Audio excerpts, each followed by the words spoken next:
What is up with the squad? It's your favorite non-team tendencies in the building with RobDaManMedia, Mr. Shake My Hand. Welcome to Hot Takes Friday. And let's just get it out the way. Let's get it out the way early. Hey, y'all see who in the background now? You see who in the background now? Let's get it out the way early. Paige Bueckers better than Caitlin Clark. Been telling y'all this since last season. If you don't believe me, go back and watch. Y'all forgot about Paige, all that. And let's get to it. It's Hot Takes Friday. We here for all the smoke. We tired of the bullshit. Let's go. Who want the link? Let's go. Who want the link? Rob, what's up? My bad, Rob. My bad. Mr. Shake My Hand. What's good? Talking about it. See, yeah. Don't play tonight. Good. That means her groin ain't hurt. Let's go. Hey, let's talk about it. We here now. Let's talk about it. Hey. So CC playing tonight, or she got to pull a groin? Y'all got to make it make sense for me. Hey, listen, man. I got to a lot of, a lot of people yesterday. I was popping up on people's lives and everything. You know what I'm saying? When you sit here and tell me that this girl is hurt, and I'm like, the girl ain't hurt, man. If she's injured, that's one thing, right? They would have came out and said, hey, she's going to be out for a minimum of 2 to 4 weeks with a groin injury. Ain't nothing wrong with her. That's just load management. It's smart PR, load management, right? She going to play tonight. If she don't play tonight, then they need to come out and say, hey, she's out for 2 to 4 weeks. Don't sugarcoat nothing. If she going to be out, you might as well rest her, right? Because if you understand about a groin injury and how that works, the more you play on it, the more you can aggravate it. And if you're going to keep playing on it, guess what's going to happen? You can strain it to where she's out for the rest of the season. So you got to put some rest into it if you want it to get healthy. So I don't want to hear this nonsense about she's struggling. She's struggling from the field because of the groin injury. Oh, she's struggling because she just doesn't have the offensive package to get it off in a W. People are figuring it out. There's enough film on it. That's just what it is. Call it what it is, straight down the line. Don't try to say, man, she's struggling from the field, and then try to go back from 3 games ago and say that's the reason why, right? Because y'all want to use that Connecticut game, right? If she was that hurt, as y'all say she was and proclaim that it happened, then why are you playing her 34 minutes a game? Make it make sense. Make it make sense. And for those of y'all, I mean, we here for it. You're not gonna pop in the chat and tell me CC's the best player, period. If you ain't got no receipts, Terrence, move around. If that's all you got to type, you can't back it up. This ain't the conversation for you. For those of y'all that are interested, 3xBA Spokane going on right now. Henny just finished playing. Harmony and her team getting ready to get out. Those of y'all that's in the match, pull up. It's on in the living room. Let's go. Run them likes up. Run them likes up on both the platforms. Because listen, I'm not doing this with y'all. Better all around player, Paige Bueckers. There's nothing wrong with CC. She Let's doesn't go. want to face Paige. That's what Chris chiming in from Instagram. Say CC just don't want to see Paige. See, this is the thing. They're baking in the excuse already, Rob, before they play the game, and that's what's pissing me off.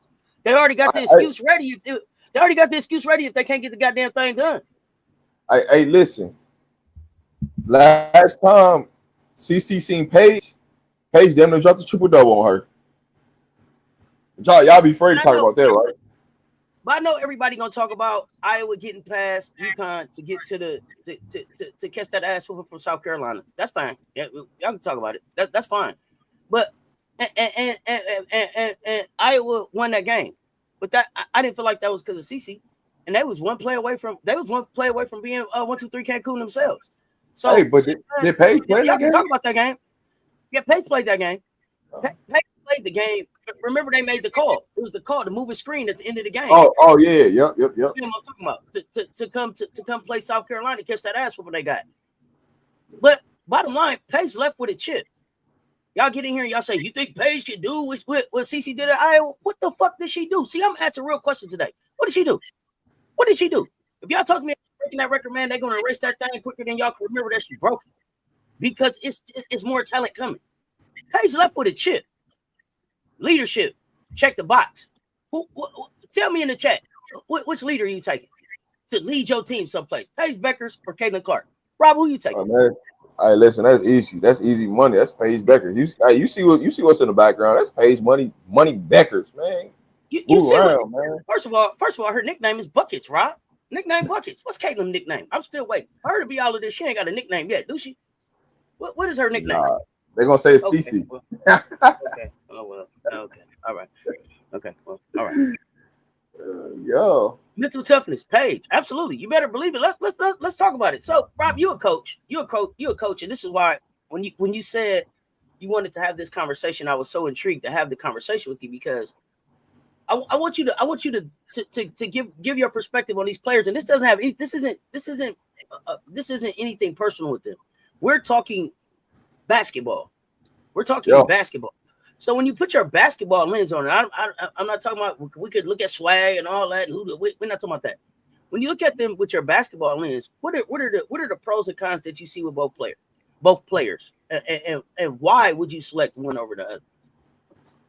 I mean, for me, it's Paige Bueckers. I'll start Paige, right? Paige just makes the game easy. That's the difference, right? When you look at Paige and you like, hey man, what does she do differently versus what CC does? Paige's game is just easier, translates to the league and what she does, and she don't turn the ball over. That's the clearest thing night and day. Is that she don't turn over the ball. She play both ends of the floor, defensively and offensively. She competes.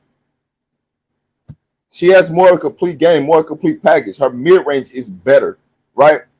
You could say, hey, CC shoot it farther, but numbers wise and all categories wise, Paige Bueckers' numbers are better than CC's across the board. But I get it, right? Say that again. I would say what's up to keep, but I got a question for you. You said she can shoot it further, right? If you shoot it at the 3-point line, if you shoot it at the half court line, if you shoot it from the other end of the court, how much? It don't matter. It's still 3 points, ain't it? Okay, yeah. I was just wondering. The further you get away, is the more points. Then what do it matter? Okay, I'm sorry. Come on, let's go. Because some people don't. Hey man, hey, Dean, welcome in. That's because it's from the logo. It's still just 3 points. Welcome in, Dean. I'm glad you're here. You know what I'm saying? Please hit the link and pop up. Please. I love that you are here. We're here for it, right? Link and pop up. Hey, listen. I already told you, CC don't want to guard Paige because Paige has a better handle than CC. Let's get it right. She has a better handle. She has a better shot. She's more fluid. She plays both ends. She's the better leader. She's the more complete player. What else do you want? What else do you want? You tell me. Outside of what does Caitlin Clark do to affect winning versus what CC does to affect winning? Paige versus CC. That's what we're talking about. Paige is not faster. And that's fine. You think CC's fast? They think CC is faster than Paige. That's their claim to fame. She can beat Paige in a foot race. I've heard that fact. Okay, so she can hurry up down there and fuck up. That's all y'all telling me. Yeah, that's all y'all telling me. She can hurry up down there and turn the ball. Hey, listen, because she got more speed, right? What has that speed done for her? Oh wait, what has that speed for CC done for her? Is that what caused a groin injury? Hey, her passive ass left with a chip. What CC killer mentality that you talking about? Get her ass. You ain't no killer if you ain't killed nobody. You ain't no hunter if you ain't bought no meat home. She ain't bought a championship nowhere. What makes her a hunter? What makes her a killer? One thing I can tell you, she ain't bought nothing home. Yeah, that's what I was going to. No matter what you say in this argument, you don't even want to compare college level because Paige got it done. CC ain't. You can miss me with that. I got the chip. You don't. What we talking about? And you've been there twice to get it and couldn't get it done. All right. Let's talk efficiency and two-way impact. Paige, 53.1, 42.3, 85 on splits, 19.8 points per game. You can have the points. 4.6 assists. That's fine. 2.1 steals per game. 1.7 turnovers. Compared to 27.4. That's a lot. Oh, I'm sorry. 49, 42, 89 on the splits. So kind of the same there. But 27.4 points, 6.8 assists. But you'd have turned the ball over 4.9 times, and I can't even talk about those steals that you made. High usage, high turnovers versus efficiency king. That's Paige. Paige's usage rate puts up points, but Paige's efficiency and impact were elite 2 ways. Do you want to score in a smart 2-way basketball? See, that's what I need to understand. What kind of basketball put that comment of Dean. We're talking about a stacked team versus a mid team. All right. Here we go. So who has the mid team and who has the stacked team? Let's talk about it. No, she can't run for Paige forever, Chris. You're right. Hey, listen. Check this out, Dean. That Iowa team that made it to the championship against LSU was a pretty goddamn good team. Whether you want to believe it or not, that's a pretty goddamn team. You know what the issue that CC has is that, hey, she just run up against some dogs that was ready to hunt, and they went and hunt. That's the difference. You can't say, hey, Angel Reese took over because Angel Reese was in foul trouble. They made sure they tried to take her out the game, and she couldn't get it done. It's called what it is. She struggled in the first half. She started getting all her points when it didn't mean nothing. So miss me with the mid-team versus stacked team because, to be honest with you, LSU wasn't really stacked that year. It's just the way the schedule laid out, they just beat who was in front of them. You ran up against some dogs, and they showed you what it is. Every time CC runs up against some dogs, she comes up small. Tell me a time when she hasn't.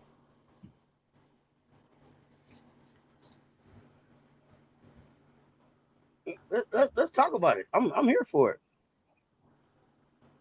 Let's talk about it. Rob, you think Hannah Stokey going to the league? Yeah, she'll be in the league. Okay. So Hannah was there. She going to the league. Kate was there. She in the league. Caitlin was there. She in the league. That's at least three. That's at least three. That's at least three WNBA players that was on this team that you talking about wouldn't stay. How many players from that UConn team that year went to the league?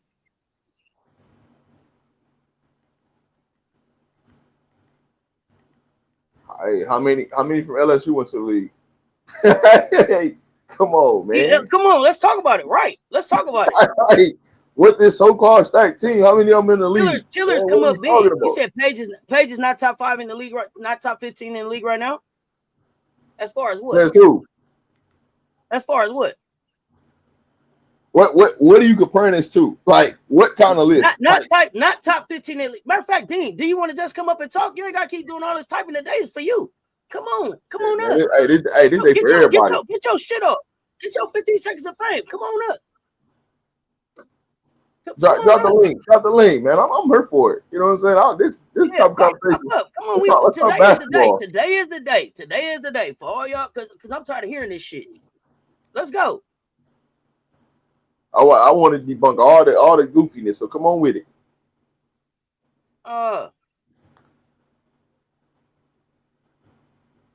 What's going on? I mean, hey, listen, we in here catching the vibe. You know what I'm saying? What's Jenneria Harley? What's happening? Yeah, hit the link, copy it, paste it, pop up. Let's go. Hey, you know what happens today? You know what happens in the situation is when you start putting the stats out there and showing how similar everything is, people start getting quiet, right? Because you can't run with no narrative.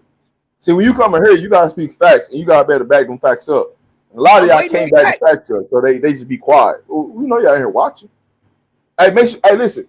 Make sure you tag your favorite, content creator right now on Instagram and tell them pull up. Let's have a conversation. Bright Eye says statistically this year neither is CC. So now what you talking about? Dean, we waiting. You coming up, but we'll wait. They can't run with no narrative. That's why I love the show. We not playing with narratives. Facts are you talking about basketball. Let's go. Yeah, listen. You still typing? You hear? Hey, listen. You could try the narrative. It's just gonna get shot back at. You know what I'm saying?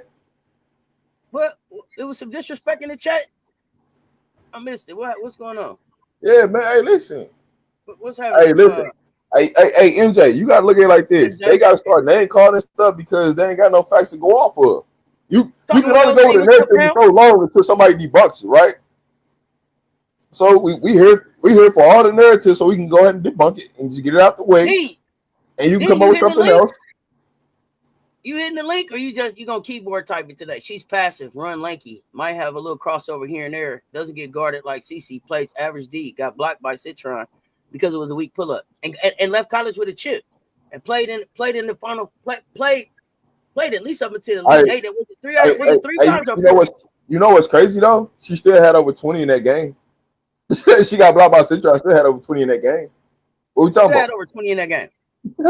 Like, come on, man. Like, here's the thing, though. If you're gonna come and tell me that CC is better than Paige because Paige got blocked when she went up for a shot, tell me an NBA player or a WNBA player that ain't been blocked in their career. If you play basketball and you shoot the ball, you gonna get blocked. If you bring the ball up, you gonna get your cookies took. Hold on, sis. Hey, Dean. Hey. What is Caitlin Clark shooting from the three line right now? For the last couple games, since you want to talk about a weak block, right? She won of what? Let me know. She won of what? And while we waiting on Dean, to my Shecklinaires, if you on FanDuel, 30% profit boost, any sport, any bet, any type, every week, summer Fridays. Let's go get your bets in. Now, y'all was saying, is she playing? Is she not playing? Is she playing? Is she not playing? Is she playing? Is she not playing? The best way to find out is she in Las Vegas? Man. Hey, Caitlin Clark still ain't played against the Misses, not one game this year. What are we talking about? They got her. They got her where I can put a bet down on her. So does that mean that she's playing tonight? Yeah, she's playing tonight, man. That's why I debunked that yesterday. No. Somebody was asking in the chat, and I wanted to answer for sure. I can't. As of right now, she's playing. What I can tell you is, every time that the Fever's supposed to play Washington this year, Caitlin Clark seems to be hurt. Something always wrong when it's time to play the Washington. She been ducking that smoke. Mo Mack is so unserious. CC is better because Paige got blocked. They even took their time to write that. Hey, man, I'm here for it, man. Andre, don't tell him. I told him. Paige was out of college basketball 600 days, and it ain't even about the games that she didn't get to play. Think about the 600 days of development that Paige didn't have in basketball with Gino at UConn. Paige never really had an off season to really even develop with Gino. She was rehabbing every summer, wasn't she? Hey, in the Paint Sports Media, I 100% agree. I said the same thing. Like, Citron should have been a defensive player. It should not went to Hannah, but it's the star power.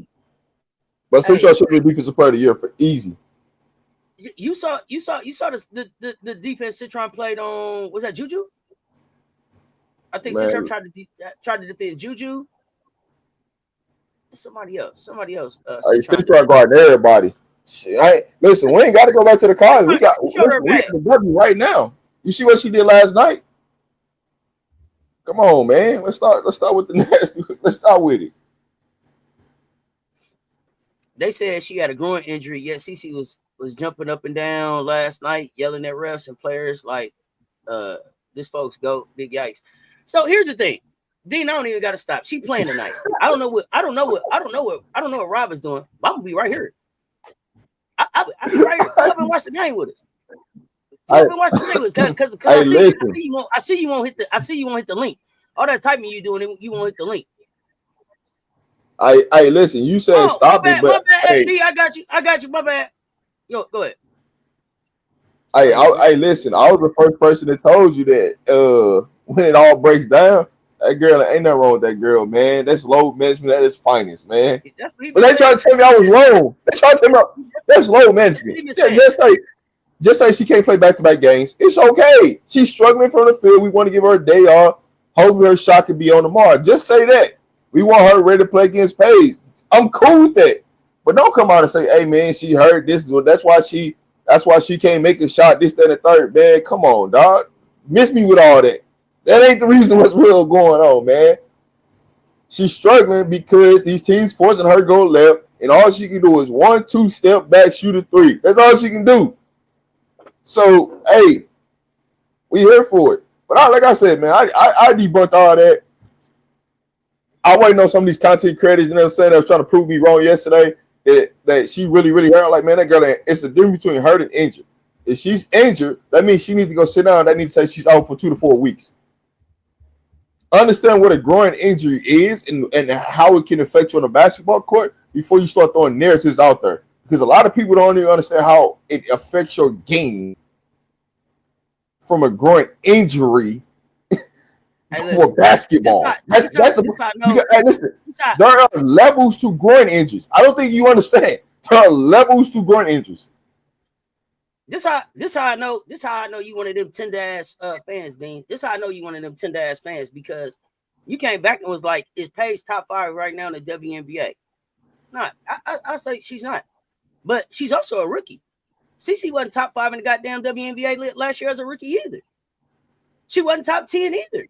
So you going to that is just moving away from basketball. We still trying to talk about basketball. You talking about subjective ass shit. No, she's not. But what we talking about is mano a mano, basketball to basketball. She wasn't top 5 last year in the WNBA. Move around. Fuck out of here. Y'all can say that shit because she had a whole lot of assists and she broke some records. But unless you're gonna acknowledge the fact that she led the league in fucking turnovers and Indiana wasn't shit without Kelsey Mitchell, then you don't want to talk about fucking basketball. And that's the truth of the matter.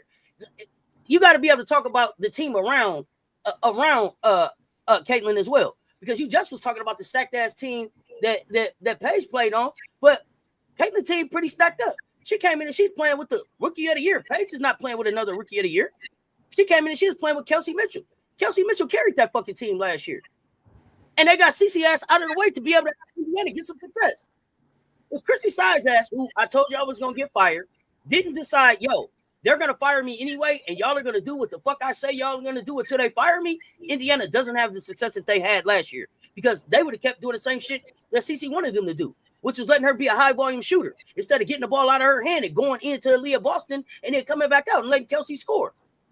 You can't tell me that CeCe is the fucking reason that Indiana won last year. Miss me with that bullshit. Miss me with it. Hey, what's up, Sabrina? Hey, listen. Hey, so you know the stat that I like to use, right? With the she got all the assist records, all that BS, right? Mm-hmm. Do you know who got the percentage of those assists, right, in that situation? If you look at the first half of that season, she wasn't getting a lot of assists.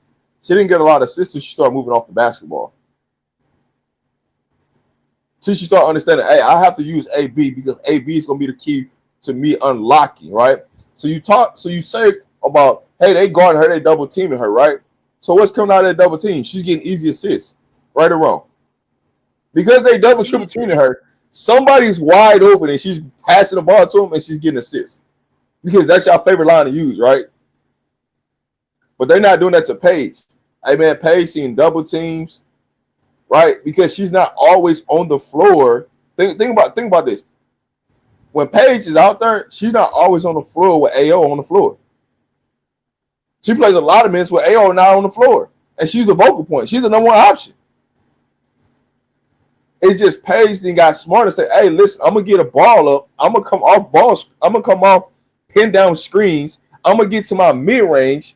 And Caitlin Clark hasn't adjusted to learn how to play without the basketball. That's the difference between the two. And that's why Paige is more successful right now. And her team is starting to figure out, hey, this is how we got to use Paige versus it took y'all to after the Olympics to figure out how to use Caitlin Clark. But we'll find out. Don't worry about it. Yo. So, I mean, like, y'all got to talk about the 223 turnovers that she had as a rookie. Like, if you want to talk about everything else, you got to talk to me about these 223 turnovers that she had as a rookie. Take Kate Mitchell off the team. Are they winning? Hell no. No. I don't get you got a groin injury, but you play 4 consecutive games at 33 plus minutes, but you got a groin injury. It only hurts sometimes, Rob. Stop doing that. They told you. It's only sometimes. Hey, listen. Sometime. If you have a serious groin injury, you're not playing that player 33 plus minutes in consecutive games. That's just not happening. Bro, basically, for those of y'all that say HR like that got an HR background like me, basically CC is on like an intermittent leave of absence, intermittent FMLA. When she needs to take it off, when she need to put in for some time, she do. It's intermittent right now. That's all I'm saying. Yeah, if man. You know. She on intermittent FMLA right now. Yeah, man. So FMLA. on the days, she like, who coming? Washington. Yeah. Ooh, my groin. What? Stop playing, y'all. I says it was one of them things, man. They play in LA, man. They don't need me. They should better be LA without me. You know what I'm saying? I don't know about Dallas, but they should better be LA without me. Uh-oh. Angelo coming in the Caps. Auntie, that quad injury wasn't real because my 9-year-old son just strained his quad in 707 football, and the doctor shut him down for 2 weeks. He can barely walk. Didn't I just say that? Didn't I just say it'd be out 2 to 4 weeks? Like, listen, it don't take a rocket scientist. Facts is coming from the chat. Load management has entered the W. Listen, it don't take a rocket scientist to understand this. Like, you can Google how long that injury is if you don't truly know.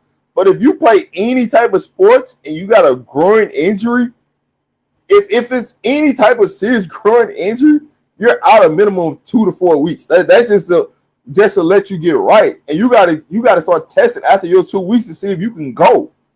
And that's a lot of time you're in a whirlpool. You get massages, you get all this to get right. It ain't no day-to-day situation with a groin injury. Whoa, Rob. In the paint say, nah, she was scared of KP dropping 30 on her head again, so she ducked the sparks. Not they should be able to beat them without me, KP. I'm not taking another 30. Okay, let me tell y'all my hot take from yesterday. They're going to shut CC down this year. They're going to shut her down before the season is over. Because they done figured out Indiana. As good as that shit looked on paper, when you see it on the floor, it's clunky as hell, and it ain't beating nothing that's out there. So she can't have another season where it's gonna be like, yo, you know, next year we're gonna get what y'all said she had 2 All-Stars and they brought 2 rings to play with her, and this what it looked like. Oh yeah, they know now. Yeah. What's up, Jay Capone? They know now. Listen. They gonna shut her ass down before they let her take this embarrassment. I'm gonna be honest with you. I won't be surprised if Howard be the next person to say she won't out. That's the other thing too. They want her to look like her IQ so good. They got her acting like she a coach. Rob, sit your ass down. What other team do that? Do they got Kobe sitting in the rest his soul. Kobe was one of the baddest ones out there. When he was injured in them times out, how many times did he go sit with Phil and look at the coaching paperwork? Y'all tell me. Come on, y'all. They reaching with these narratives, y'all. I know it's really not a narrative. They just playing in your face and you just accepting it. That's all it is. That's why you gotta push back on it, because it's like, if you think about this, if you seriously have a groin injury, you're not jumping up and down. Your body is not gonna allow you to jump up and down. Like, you have a groin injury. It's going to affect you. You're going to see some type of some type of pain. Like, you're going to see some type of facial expression and right? You're going to be moving a certain way. You're not going to be walking normal if you have a groin injury. That's why I'm telling you. That's why when they ran with this narrative, I pushed back on it instantly. I'm like, bro, you're telling me this, and she ain't walking no type of funny. It ain't no type of look like nothing going on in the situation where y'all doing real work on her. You know why? Because I can say the same thing about Jackie Young right now for the Aces. I can say the same thing. I was at the game. And what did I tell you at the game? They massaging her quad, they massaging her groin, all this, and she out there hooping. Man, miss me with it. Come on, that was good. I got a question because I've never had a groin injury. And so as you coming back from a groin injury or as you working out, right?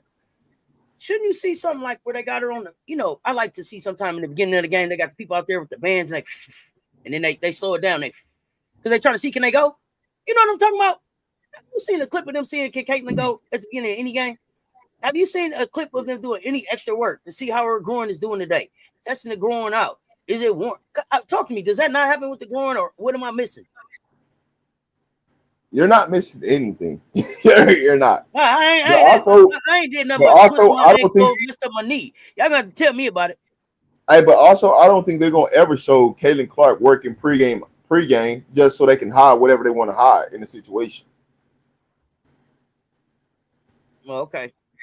And so, this is when they first came out with this. I said, man, just name an injury. Name whatever injury you want. That's what Caitlin Clark has. Just name an injury. Last time it was the hamstring.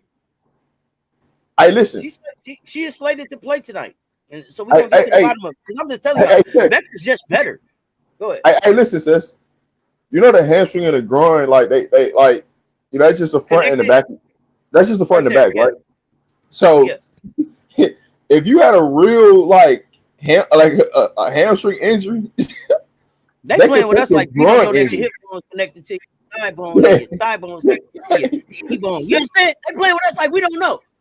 Come on now, y'all talk back to us now. We up here on Friday with hot takes. Talk back to us. I'm telling you, where are all the CC? I came up with all the CC people to come and tell me about why she better. Where y'all at? Dean, to stop talking. Dean, where did you hit the link? Come on, Dean, where you at? Dean went to go get some more. He went to go get some more of his buddies. Hey, listen, they got to come here some facts, man. Oh my goodness, man! 3XBA finally, All Women's Sports Network put up a scoreboard. Chosen one's down by one. Henny shooting. Oh, nice, Henny.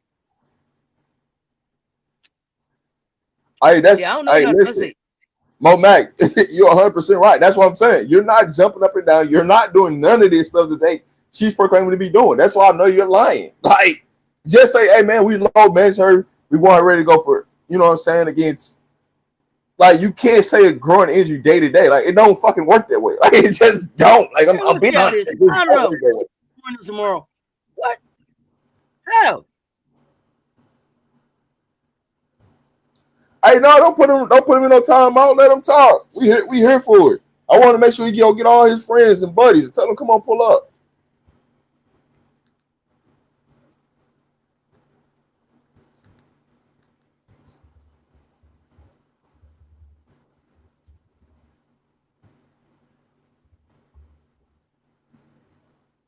What y'all got, man? What y'all got? You want to start talking stats? I mean, we was up doing research. We here. I ran track. If you have a string injury, you are limping. Hell yeah. It's real. Ugly. It's real. You real. It's real, Ginger. Pretty ugly. They don't even know really when the injury happened, what game it happened. They just going with a narrative, and they try to tell me it happened in the Connecticut game, right? And I'm in my mind, if that truly happened in a Connecticut game, you're putting her out. You're not risking further injury. And then on top of that, she plays 3 more games in 34 minutes. So make it make sense. So do you think they were doing that to be like, yo, she tough, she played through injury? Was that what they was gonna tell us? Do you play through that type of injury like that? If your groin is hurt, as you say is hurting for you to miss a game, you would have got pulled out when it happened. Like, that's just precaution. That's it. You're going to play precaution in that situation so it does not linger to anything else. Hey, she's not playing the rest of the game. Why? We're going to report that she has a groin injury. So, if you allow your franchise player, quote unquote, your franchise player, play with that type of injury, what does they have to say about the organization? What do it say about the organization? They on some bullshit. That wouldn't say to me, but there we go. You said they making excuses for her poor play. That's all it is. Yeah. All it come down to is, hey man, she not shooting the ball well. Because guess what? If she was playing good right now, they wouldn't even be thinking about it, right? But this is what happened. All they did was they seen what Minnesota did with Fee. Hey man, Fee back hurt. Hey man, how Fee back hurt? Like, let's be real. If Fee back hurt, but she out there dancing, popping, you know what I'm saying, two-stepping, line dancing, you doing all this, but her back hurt. With some boots on with a heel on it. Like that, like, don't you know if you put a heel on something, that's pressure on your back? Man, make this make sense, man. Stop lying to these people. Just say, hey man, we finna rest for a couple of days for load management. Stop coming up with excuses. Because you can just put in load management in there. And so what they did was they just copied what Minnesota did, and they did that with CC to make it look good on paper. That's it. But Golden State, they don't mind put. Hey, one thing I respect about Golden State, if they gonna load manage you, they gonna put it on. Hey man, it's load management. We put it on paper. It's load management. We don't give a damn what you got to say. But y'all gotta come up with every excuse on why this, that.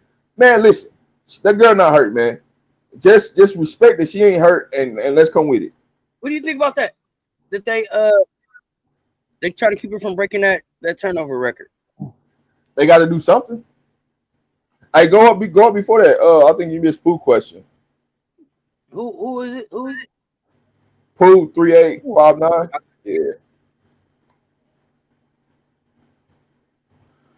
So is this true? Paige coming up with what's considered better than Kaylin all the way her freshman year?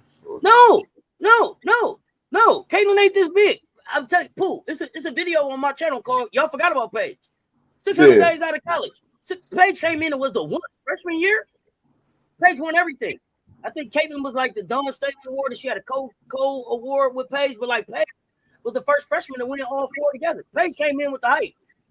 Cece was like, we'll settle on that. Damn, Paige is hurt. Okay. You know you the captain, and you're like, man, oh yeah, I'm about to hoop. Oh, and then you find out you second captain and not first. So you don't get that first pick. You're like, damn, man, all right, man, come on, Cece. But you really wanted Paige. That's how it is. And that's been her career. Paige been hurt. And maybe some people in it. Go back and look and see where was everybody ranked at. Oh, somebody need to chat to me where they was ranked at coming out of high school at ESPN. Let me know. I'm being 1,000% with y'all. If Paige stay healthy, you never even hear about CC. You just know she at Iowa. That's it. Got you. That's it. Like the only reason why that they had to put CC was because Paige was hurt and they were looking for a face that was not black to push up. That's all it was. CC just happened to fall into the ram and people ran with it, right? Because she started shooting logo threes. She started getting away with a lot of stuff in the Big Ten because her name got popular because they was trying to push her face up. If Paige stays healthy, Paige is that person. You never even know who CC is. CC doesn't even go number one in the draft. She might not even land in Indiana. It's just a luck of the draw. That's what it is. It's good. And if you finish that off, Angelo, Camila Cardoso was 5. Paige was 1. Angel was 2. Cameron was 3. CC was 4. And Cardoso was 5, right? Is that right? Oh. Y'all tell me if y'all know how I take my medicine. Rolled up, so I might be misremembering, but I believe that 5th one was Camila Cardoso. Somebody help me out in the chat. Thanks, Keith. Iowa didn't start winning the Big Ten until Angel went to LSU. See, they don't want to talk about what Maryland was doing before. Somebody remember. Yeah. Somebody remember. Say that, Rob. We wouldn't know who CC is at Paige State. I wouldn't. We wouldn't. Camila, to be honest with you, go back. It's the luck of injuries. I'm gonna put my y'all forgot about Paige video back out there because y'all forgot. Yeah. Go ahead. The luck of injuries allows certain people to come up. That's just what it is. If certain injuries don't happen, that's what it is. Do you see this shit? Paige has 0 chance of being the GOAT. CC has a shot of being the GOAT. No, you know why? Let me tell you why Paige got a chance and CC don't. Paige at least knows what it is to go get a chip. Tell me a GOAT that ain't got a championship ever. They don't know. Tell me a GOAT that ain't never won a championship. They don't And stop know. typing in all caps. It don't make your shit sound no smarter. It actually look crazy, like you yelling dumb shit. That's what it looked like. That's what I just wanted to tell you what it looked like. What it really looks like is that you're just yelling dumb shit. Paige just caters to the W. She is soft and hugs Renee Howard. You mean Ryan Howard? What are you talking about? Who are you talking about? Paige panders to the. She's a sellout. Dean, you so hurt. You so hurt. You might as well just go and get you. You might as well just go and buy a Paige Bueckers jersey. You talk about Paige for the season. Paige cool. In your head rent free. God, dog. Hey, kids, cool. Don't worry about it. We got it.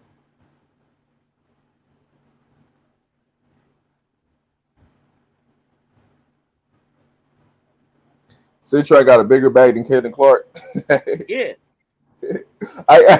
Hey, Key, just for today, just let it ride, just for today. He good. See, here we go. We're gonna debunk all of it. Don't worry about it. Did y'all see Joy Taylor says Angel Reese is the one that made Caitlin big or something to that degree? I don't need Joy to tell me that, although Joy fine as hell. I love me some Joy Taylor, but I don't need Joy to tell me. I know. I watch basketball enough to fucking know that. Yeah. They never. Thank you, Joy. Thank you, Joy, for putting it out there for the people in the back who don't know, because they don't know, they ain't watching hoops like us, boo. But yeah, thank you, Joy. Listen, that's what really turned the world on to Caitlin Clark, because a lot of people didn't know who she was. They know that she played for Iowa, nothing like that. It just started getting pushed because of that. Oh yeah, Sonya Citron, future great. Hey man, a lot of people don't want to see Citron for real. You know how locked in Paige get on. You know how locked in Paige get into defensive matchups. Gino let her lock them into a defensive matchup that she wanted so bad they lost the goddamn game.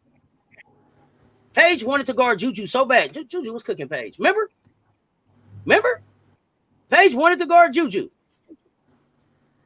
She shouldn't have. She shouldn't have. We got you cracking up. Fulon was good. DNR must live a pretty sad life, sitting here throwing cake on the keyboard night before. When you watch Paige, you see a player with a bag, Euro step, turnaround jumpers, etc. CC has none of that except a step back three. That's it. What up, Mark? You know what? A lot of them don't want to hit that link, man. They don't want to come up and have a real conversation about it. Dean said, Dean did all that Cape Crusader for CC, and then said, "Ho gonna come get Paige." I like Paige, huh? Now you like Paige, huh? Yeah, man, get out of here. It was like Paige. It was like CC, and then it was like, yeah. Listen, my friend to beat you. Okay, I'm gonna tell my friend on you, Lexi. Get her. I says, you know what's happening? All these CC fans starting to turn into Paige fans, and so secretly they are. Yeah, they ain't got no choice. Because at first it's like, man, everything we pushing CC, and then now you see Paige come out like, damn, man, we got like Paige now, man. We wanted to be all about CC. Does CC have the most points in D1 history? Yes. And with all of those points, what the fuck did he give her? What did he give her? Not one chip. Nothing. All the points she scored, she ain't got a championship to show for nothing. I'm not here about records, Steven. I ain't here about records. I don't know if you've been here before. But we don't give a damn about no records. Them is written in pencil. They finna erase them. They finna erase them. Matter of fact, I think Caitlin. I think Paige already broke one of Caitlin's records this year in the W. And I think she already did something that Caitlin couldn't do already in the W. Y'all better watch out. Paige on her ass. The next time y'all run past any CC live, just tell them to pull up and come talk some real basketball with us. We know that they favorite content creators don't know basketball, but just tell them come holler at us, you know what I'm saying? So we can educate them about, you know what I'm saying, what's really going on. And so they can stop pushing all these goofy narratives. I'm here for it. Say she's not going to take. Paige wouldn't take that Indiana team and break 64 records. It takes all 5 players. We're talking about individual performance. No, you know what Paige would have been able to do with that Indiana team last year? At least win one game in the playoffs. They'd at least won one game in the playoffs. That's what all that high volume shooting and bullshit get you. But listen, they also wouldn't have finished 20-20 because Paige would have figured that shit out way before then. You saying that Paige is not a playmaker is goofy as fuck. I don't care how you type it. It caps. God damn it sounds stupid. Paige not a playmaker. Hey, says, come on now. Hey, listen, these people ain't watching basketball. They don't know what a playmaker is. You got to define. Hey, man, what is a playmaker to you? Let me know what a playmaker is to you. Oh, you say, Caitlin, to take all Caitlin do and spin records. That's all she do. Spin records, Blue. I see what you're saying. I mean, y'all keep talking about cheap passing. You keep talking about that's all you can say. So here's the thing: you saying the Paige is passing. You think Caitlin's a gangster? Fuck out of here. In the Paige Sports Media. Listen. I was on it last night with them. I was pulling up. Yeah, I was with it last night with them. Hey man, you can't send no narratives to me. Hey, I need to know what it is. Hey, we looking for them, man. Just tell them to pull up. You know what I'm saying? We here any time of the day. We can make it happen. Whatever time they want to do it. Someone that runs down the court and makes plays. All she does is shoot threes. Who's running down the court? You don't think Paige comes down and makes plays? I said you talking to somebody that don't watch basketball. Stop. I'm done talking now. Just stop. I'm so glad you're not on this side. It's a better than Caitlin if Paige was on Indiana, average 20 plus, easy. Hey, Dean. Only thing I got to ask you, Dean. Go ahead. Hey, Dean, what is Caitlin Clark game? Just explain me what Caitlin Clark game is. I don't need you to explain Paige because I know you don't watch Paige. So I only want to get into that conversation. Explain to me what Caitlin Clark game is.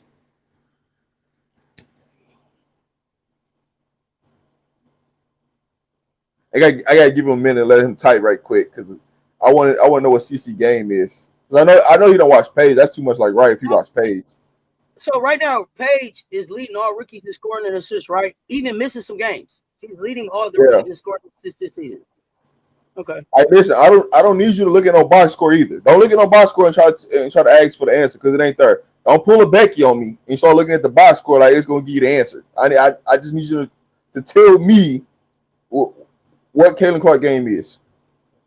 And can somebody, while we doing that, can somebody tell me how many turnovers is Paige averaging this year? Oh, the chosen ones, bro. Y'all just can't get it together. I'm glad to see Cheyenne Sellers out here though, healthy, man. I'm glad to see her out here hooping without a brace on. Oh yeah, man. Hey man, please go vote. Please go vote. You know what I'm saying? Go vote out there. Yeah. CC game is don't go 3 or nothing.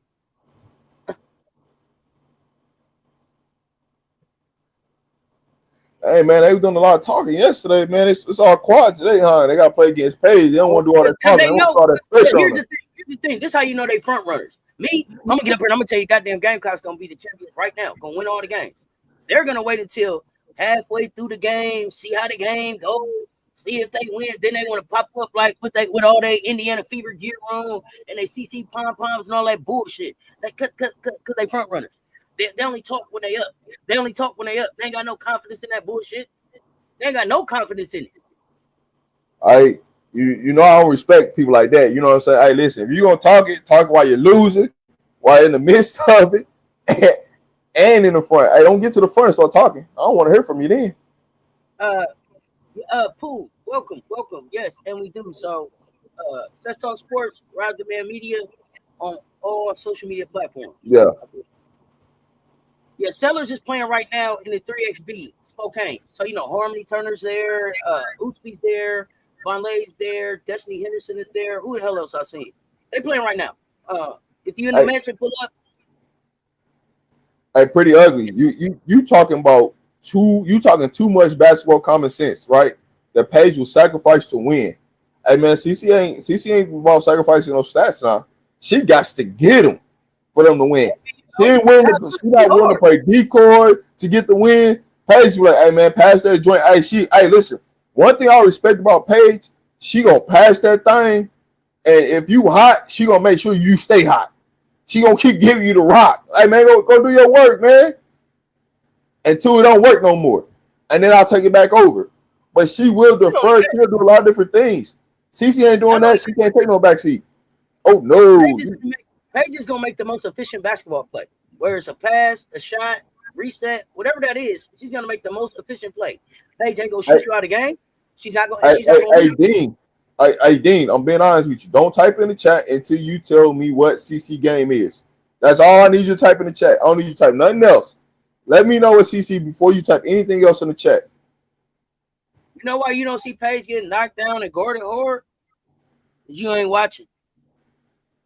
That's why you ain't watching Paige. Paige out there playing as hard as everybody else.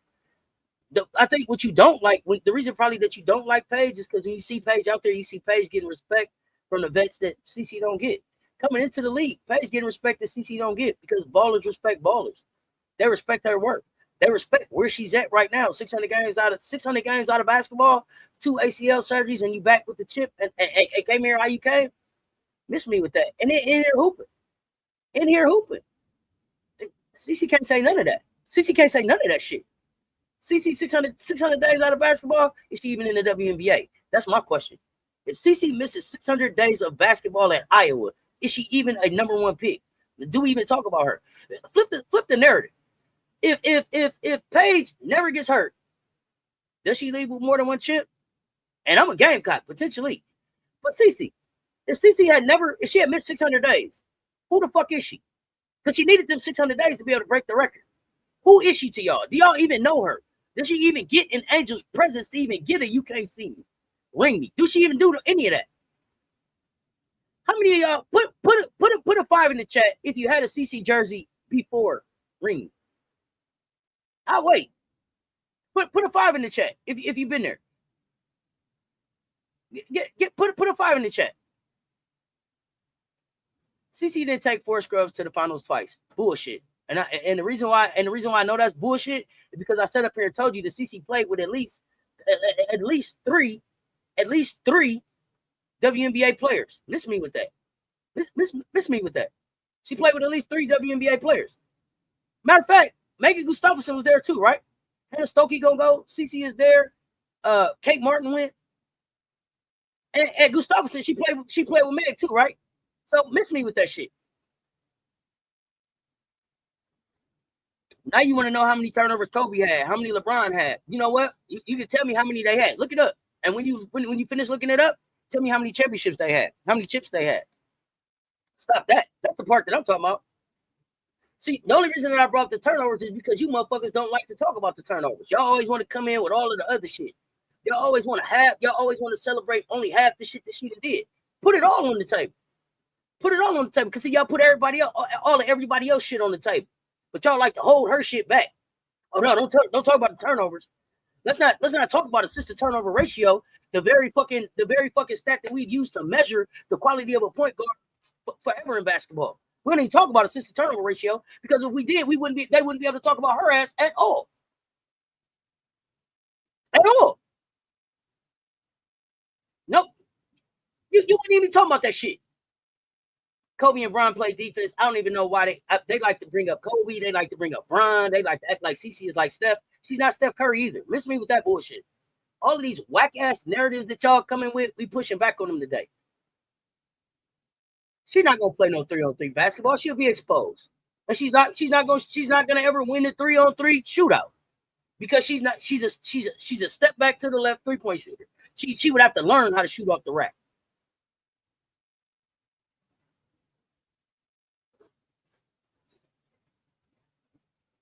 If Paige Bueckers don't get hurt, I think she wins 3 chips. I don't know if she wins 3 chips, but if she don't get hurt, she definitely plays. She definitely, I believe, leaves probably potentially with more than 1. It would have been a South Carolina, UConn type of matchup, back and forth.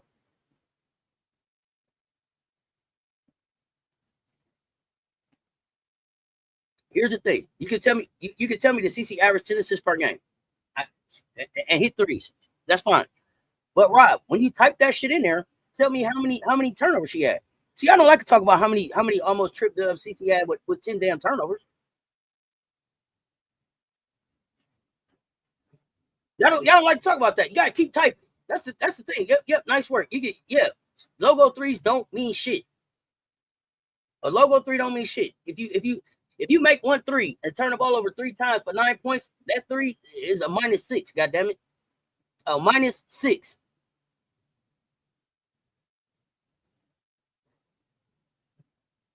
Some CC fans, not even basketball fans, but a lot of them are. And that's the thing. I tell them all the time. Does CC have basketball fans? Sure she does. But she also got some stands that's not here for basketball. They're here for bullshit. Oh, gosh. They don't want to know about Paige being more like Steph. Shh. CC ain't going to do all that running around. You know how much running around Steph do? Steph probably run 10 fucking miles without the ball on the goddamn court.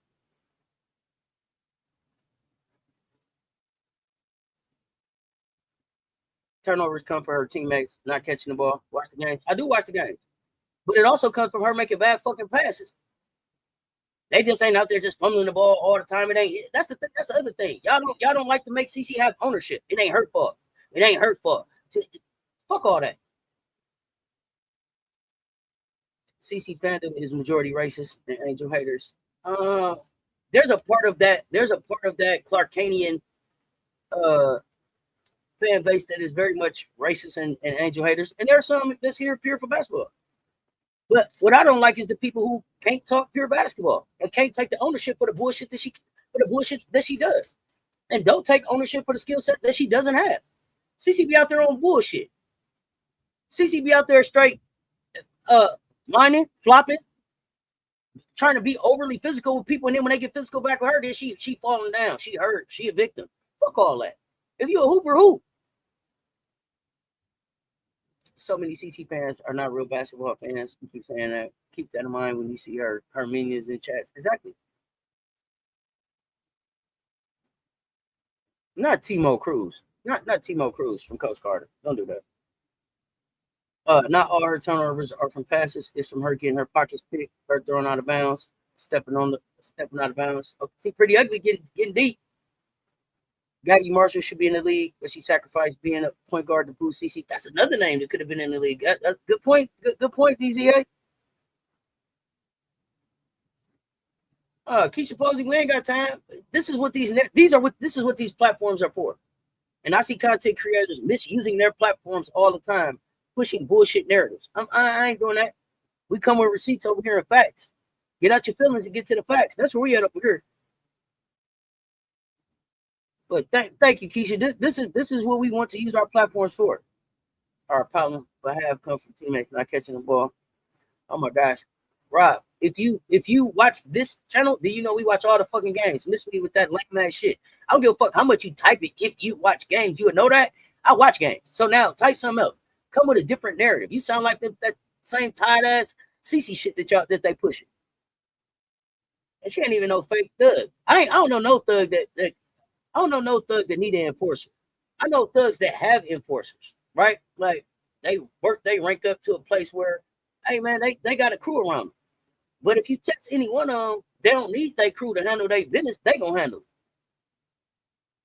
All that, she ain't enforcer, all that. Miss me with that shit. That ain't basketball.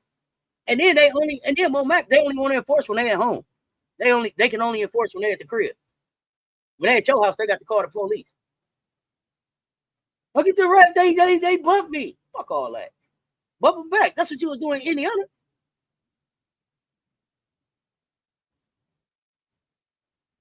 Man, CC needs to be coddled or she's gonna explode. Yeah.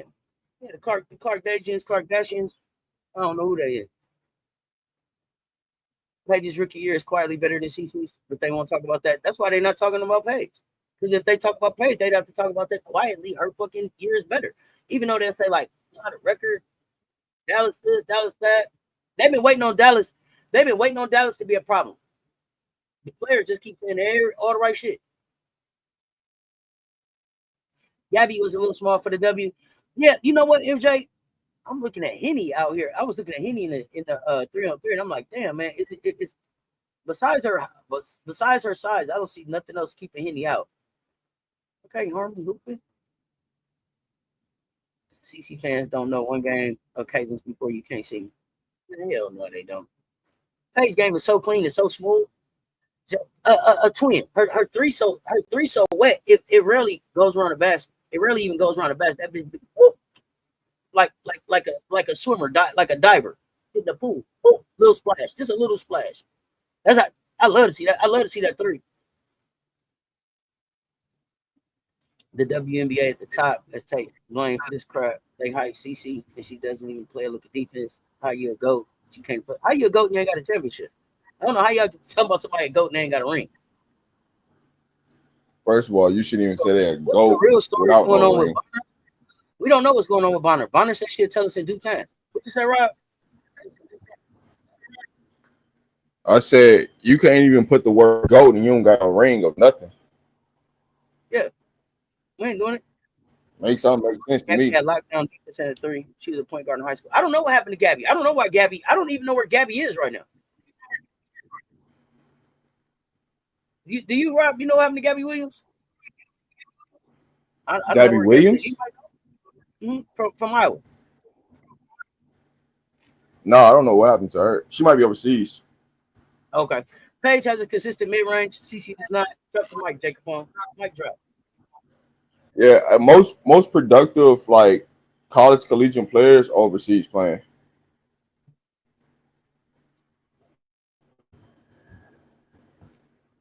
So all the CC fans that's been here day after day after day.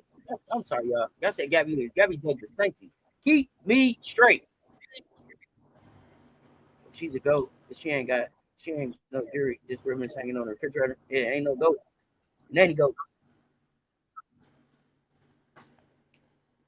I don't even know what the word GOAT means for real. They just be out here saying it. Thank you. Went to grad school instead. Thank y'all. I said Gabby Williams. Huh? Yeah, Gabby Williams played for Seattle. You talking about Gabby Marshall? I knew it was Gabby was talking about that. That's my bad job. That's my bad job. Keep me straight. But she never could be in the game. She could be in the league too. I think Hannah goes.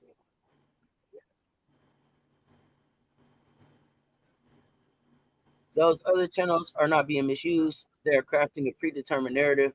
I call them propaganda platforms. Oh shit, we ain't got time for propaganda platforms. Listen. All you gotta do is just tell them come pull up over here so they can get the real word. You know what I'm saying? So they can stop with all the goofiness. I got you, Vito. Thank you. Everybody messing up Gabby name. Y'all know I take my medicine. Rolled up. Thank you, King. Thanks, Hoops Baller School. Are the Aces struggles more so the league is catching up? Lee Young and Gray hasn't played like they did before last year. Gray aging a little bit.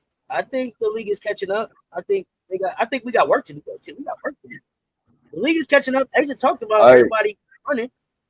Yeah. Everybody running our stuff. Go ahead. Hey, don't get me started with the Aces because you know how I feel right now about that. But to the point, is the league catching up? The league caught up 2 years ago. They just never adapted. Like even when Candace Parker was with the Aces, the league already caught up to them, right? Because when New York went and got Jacqueline Jones, that's when the league really caught up to the Aces. They just never went and adapted because they just felt like they had the most talent. They didn't have to. Well, now that you don't have the most talent on the roster, now you have to come up with something else. And so the issue that the Aces ran into, Becky's been there for four plus years. We ain't developed not one person off the bench. None. We ain't developed nobody. Not one. Not you. We developed one person off the bench. She's been there 4 plus years.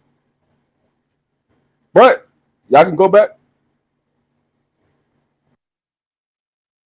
Coach Dre in the building. What's up, Coach? Rob audio and videos off me. I think he's gonna come out and come back in. What's good, Coach Dre? Appreciate you pulling up, fam. Mystics looking like a squad. Oh, Mystics looking like a squad, twin. Mystics, Dream, Phoenix. Uh-oh. Woo. Vegas, we got work to do. Shit, it ain't. Hey, we got real work to do. I had us in the finals with New York. I don't even know if New York get to the finals if John Quell don't get healthy. Like, so things that happen now, it could be a new sheriff in town in this thing. Always felt when Candace Parker left, it hurt them, but Gray isn't playing at the same level. Thoughts on Becky's coaching. So here's my thing. I'm gonna be honest. Candace Parker left. That shook us to the core. That shook us to the core because the timing that Candace left, there's no way to replace not her play on the floor, her basketball IQ and what she brought on the bench. I don't think we talk enough about the offense that Raquana, make sure I say her name right. The player that we lost to the domestic situation. She would have still probably been here. Y'all remember the offense that she brought? So I think losing her and losing Candace was a big blow for what Las Vegas was able to do. As far as, and I don't necessarily have the, I don't necessarily have the, I don't have the, I guess you would say the popular opinion. I think so. I think that Gray is playing at the same level, but they put Gray in a mindset to go be a scoring guard, and that's why you see her kind of take over at the end of the games. Thoughts on Becky's coaching? I feel like Becky is looking a lot like Steve Kerr now, in the sense that he came into a team that was Bill Lambiers. It was built on defense. It had a lot of grit, and she was able to unlock a 3-pointer, as my fan pointed out, and they were able to go from that. But I don't see that Becky has been able to add on anything on top of what she bought from Pops learning. Like, where's the Becky part of this? Where's the Becky? You've been in the WNBA. Becky, you know what it's like to play this game. Becky, where's that spin that you could put on your coaching? Like, I haven't seen Becky be Becky yet. And I consistently ask people to tell me, when is your favorite Becky coaching moment? When did you walk away from a game like Becky coached the shit out of them? Because I walk away from Las Vegas game like, thank God Asia was there. That's how I walk away from every Las Vegas Aces game. Man, if it wasn't for Mother, and if I'm missing something, tell me. But that's where I'm at with it. That's where I'm at with it. Go ahead, Rob. Oh, no. You hit it right there in the head. Man, when you looked at the press conference from last night, Becky looked demoralized. She was defeated. Like, she ain't got no more answers. But like I said, it come down to development, right? You been so reliant on the core four that you ain't never developed anybody outside of the core four. And so now it's just caught up to you because your core four is not as best as other people core four is. And so now it's really a core 3 now. It ain't really a core 4. It's really a core 3 now. Okay, 3.5. We normally don't bring mansion talk into the public. We normally don't do that. But yeah, I think in this case, we have to. What we talked about in the mansion, and we talked about it a little too here, is that was Natalie Nakase the goddamn coach in Las Vegas? Let's have a real conversation, fam. How much was Becky doing, and how much was Natalie doing? Yeah, I mean, a little bit, but how much was Natalie doing? When you look at the way Natalie was able to take a roster, y'all go back and look at the live when they did the expansion draft. I was like, shit, the vibes tanking. There ain't gonna be nobody. What is they gonna do with this? Natalie Nakase was like, shit, look good to me. Watch what I do, Sess. Watch what I do, Sess. Watch what I do, Sess. God damn, she got to work. So I want to know how much of the coaching and the X's and O's, the calls and the development and the rotations was Natalie. Now, how much was Becky and what's your man Tyler being able to live off of what Natalie was doing? I'm asking y'all. Let me know in the chat. So 75% of defensively was all Natalie. 75% of that. She was the defensive coordinator for them. She owned it. Everybody looked at her. When it came to defense and everybody looked at the bench, they looked at Natalie. They didn't look at Becky. They asked Becky what to do. They looked at Natalie. Natalie was the one in the huddle talking about the defense, right? Even when Tyler was coaching, Natalie was the one doing all the coaching. Tyler was just up there, just standing up there, making himself look good. But he was the one, when you looked at him, he looked at her. When Becky turned around, she looked at her. She didn't look at her right-hand man who's still sitting there on the bench right now. She looked at Natalie. Natalie, what we doing? Right? Natalie's like, hey, we should listen. When Natalie put pressure on Coach Becky and was like, hey, you should play these players, and Becky turned around and told her no, that's when you knew she was out the door. But I was trying to hold on to that. I wasn't gonna let that out. But it's gotta come out now.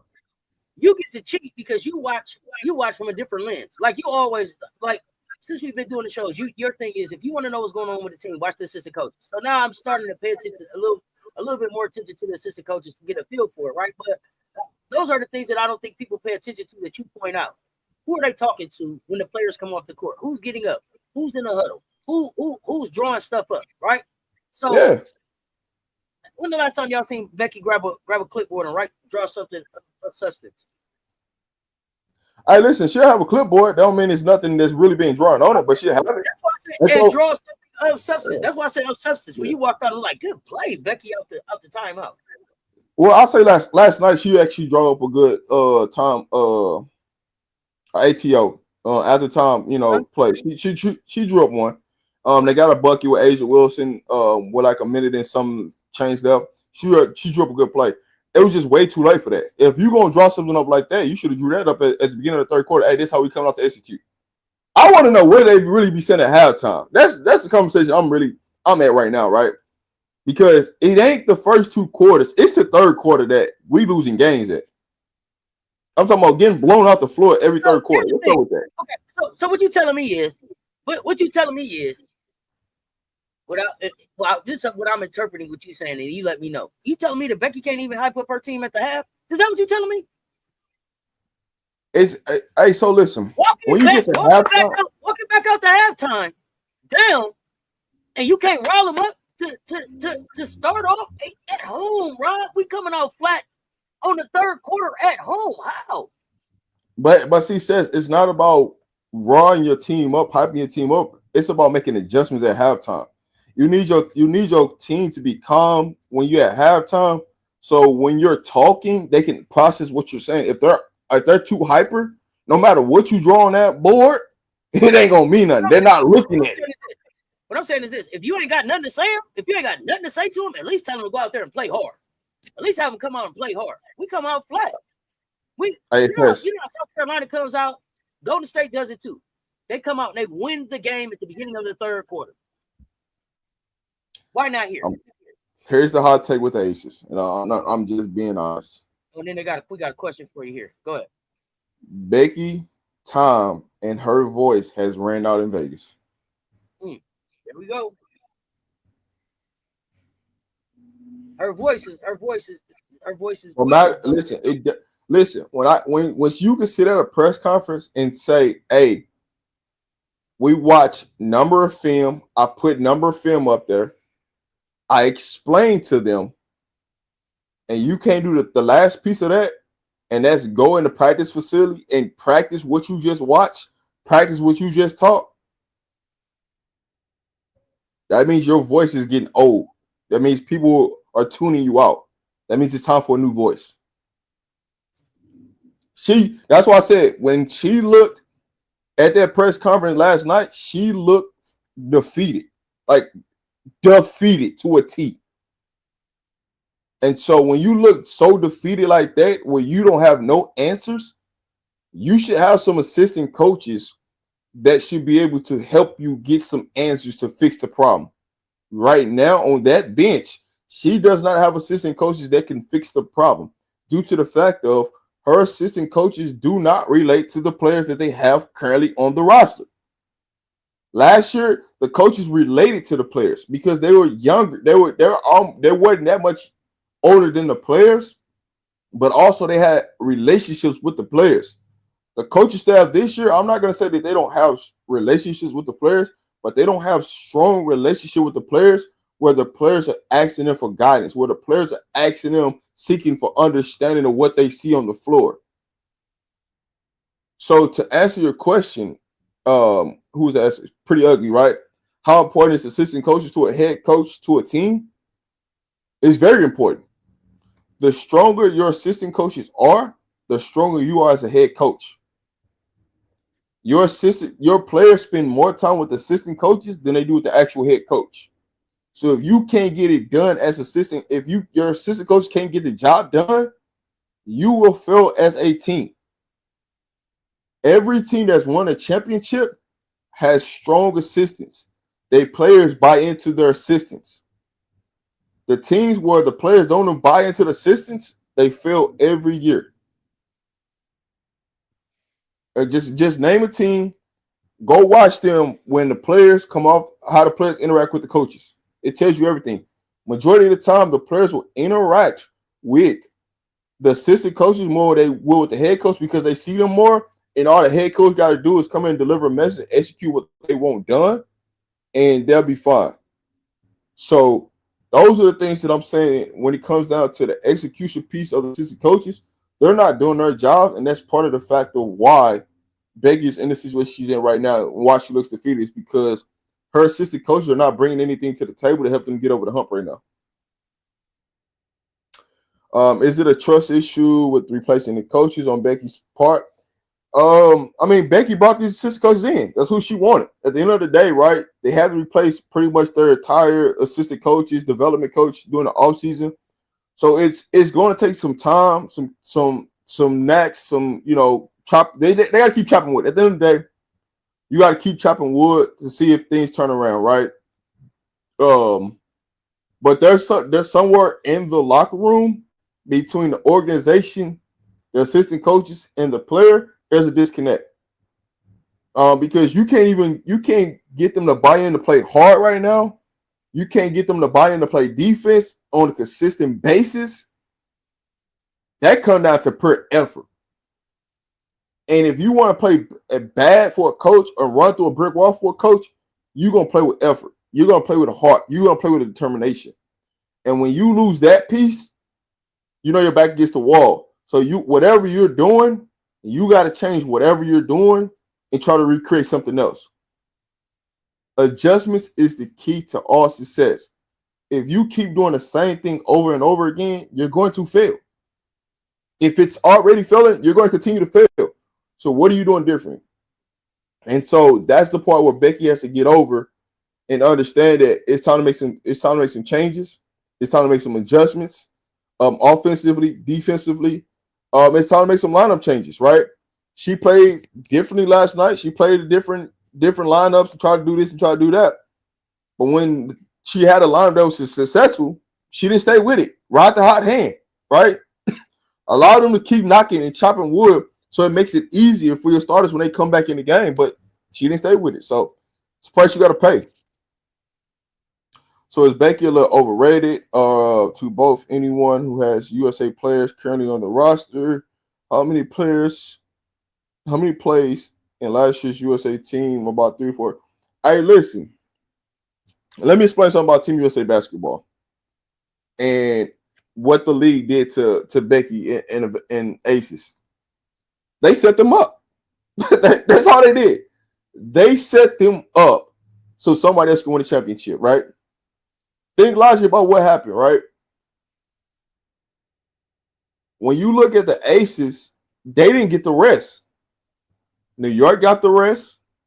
Everybody else got to rest their main players for the most part. Even New York got the rest. Even though Breanna Stewart and Sabrina went to the USA basketball and played, they core players got the rest. Lainey Hamilton got to rest. KT got to rest. Jacquel, for the most part, got to rest. They didn't really have to take a tough load. Stewie got the rest for most of the Olympics because they was allowing the Las Vegas Aces core forward to play a lot of minutes, stack up a lot of minutes. That was schemed. They're like, hey man, this is how you beat the Aces. We're gonna wear them down, and we're gonna continue to play them. So now we have an advantage. When it comes out to the end of the season, they're not going to have nothing because they just put all the effort into winning the Olympics that when it comes down to when it means something, they're not going to have no energy for it. So it was a right plan. But keep in mind who the head coach was with that team. Minnesota's head coach. You don't think she schemed that out? You don't think she played any part to know that, hey, we can beat the Aces? Hey, man, we're going to take all 4 of their players and we're going to put them on the roster. We're going to let 2 of them start, 2 of them come off the bench. But at some point in time, we're going to let 4 of them play and we're going to put somebody else in. Whether that's AT, whether that's Stewie, whether that's somebody else, we're going to put somebody else in that role so we can wear them down. And guess what? It all worked out because guess who made it to the finals? Minnesota, New York. It's all a game. They just played it better. I won't say Becky is Doc Rivers. I won't say that. I won't go to that means. But the person's on Becky. This is the first year where Becky really had to truly coach, and it was all on her. Your assistants can't help you get out this. It's all on you. So this is the first year where you have to that Becky's really been put on notice where she's had to coach. When it comes to coaching, I told my team win the game in the first half and fun in the second. Gotta have the right team to do that. Let's see something. I'm trying to make sure I answer everybody's question. So because of relationship, that's why you have players who follow assistant coaches to different teams. Let me jump in real quick. Go ahead. This one. Morrow is in the league. Morrow is in the league, but Morrow wasn't on the national championship team, right? Morrow wasn't there for that national championship. Like Morrow came into the dub without a chip, right? Or am I tripping? Who, Morrow? Go ahead. She got no championship got no ring. She got no ring. She didn't win on LSU. Yeah, that's what I said. Morrow came like after. So Morrow is one of the LSU players in the league, but she's not in the league with a chip. Is what I wanted to correct, because I think I messed that. I think I may have. Yeah, she ain't got no chip. On another chat. So because of relationships, that's why you have players who follow assistant coaches to different teams. Do assistant coaches have deeper relationships with players than head coaches do? Absolutely. But I'll let Rob speak to that. Yeah, that's 100% facts. I mean, if Coach Dre was still in here, I'll let Coach Dre come up and talk about that. But no, assistant coaches have 100% more buy-in to the players than the head coach does. You have to realize, like, people rarely see their head coaches, professional, non-professional, because the head coach got all these obligations that they got to go do for the organization. And the head coach got to do more shaking hands and kissing babies and doing all this unnecessary stuff than actual coach their team. But not only that, though, Rob, you talked about like the assistant coaches is the ones that go and do the recruiting too. So that's the first one I meet. I meet you coming out of high school. I established that relationship. You talk to them way more. And then Coach Candace was, when I did the interview with her, talked about when you get on campus, those are the people that come to you. She talked about being sick of Chelsea, coming to her office, talking about all kind of just stuff that college kids have to deal with. But that's what the assistant coach does. You're there to take all of that stuff off of them so that they can just play basketball. Dawn talks about it. Like, we full service over here. Who? Take care of your grade. If you get to talk to the head coach, that means it's a bad situation. I mean, you probably out the door. You got one more strike, you out the door. That's the best way I can explain it to at the collegiate level. If you got to go sit in the coach's office, the head coach office, I mean, you one strike away from being up out of there. If not, you out of there right then and there. Yeah, Becky got about 4. Yeah, she got. Hey, listen. She's always had 4 Olympians. That's what she always had, right? She got 4 right now. Don't mean nothing. We appreciate the support. Oh no. All right, Seti, we got the question.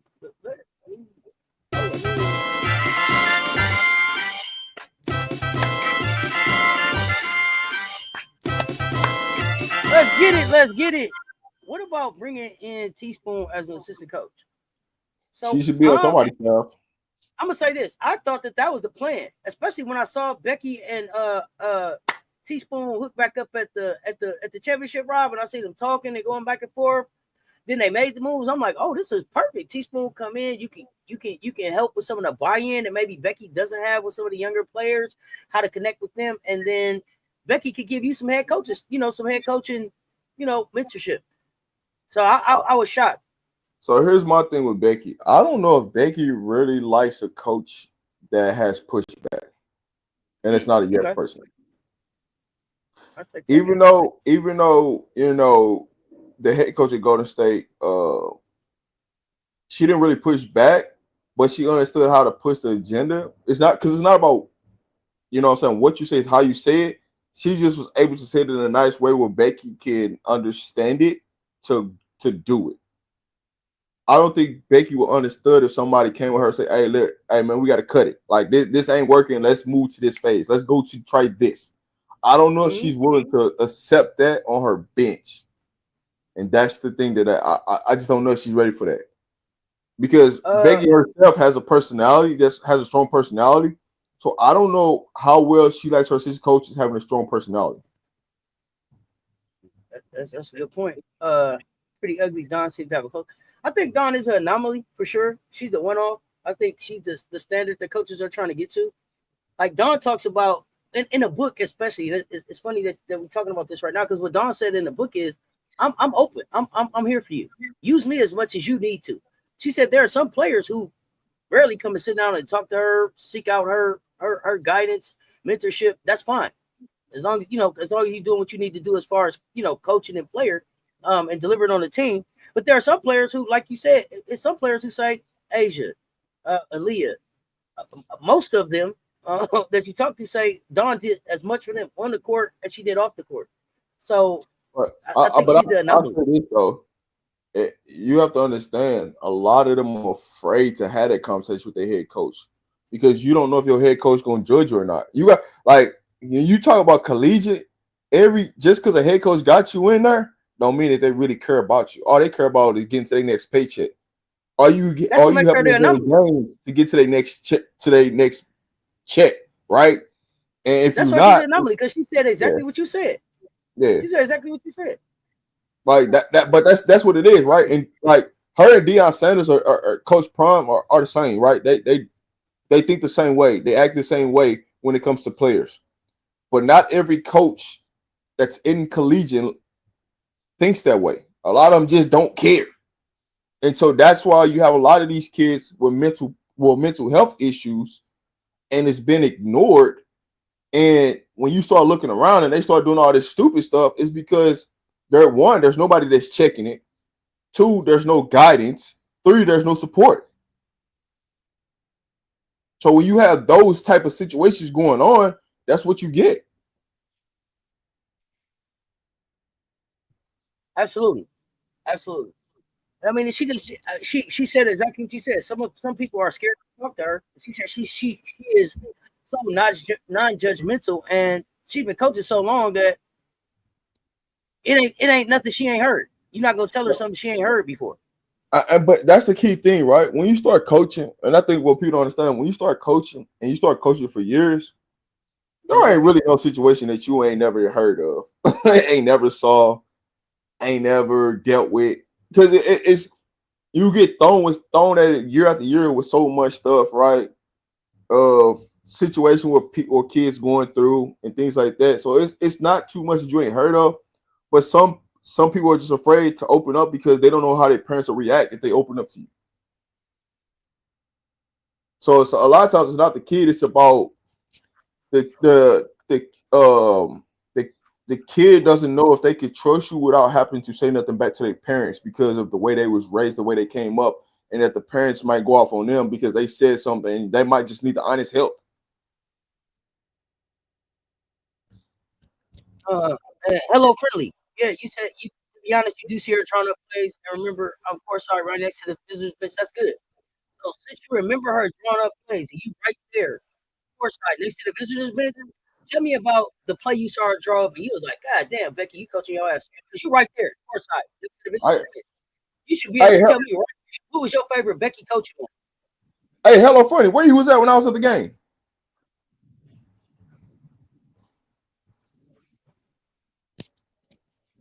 That's all I want to know. Where you was at when I was at the game? You know what I'm saying?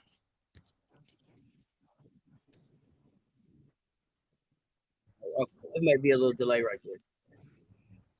I'm courtside right next to, but you're on the opposite side. If you're on a visitor bench, you're on the opposite side if you're at the Aces game. You're not next to Becky. You have to be on the home side.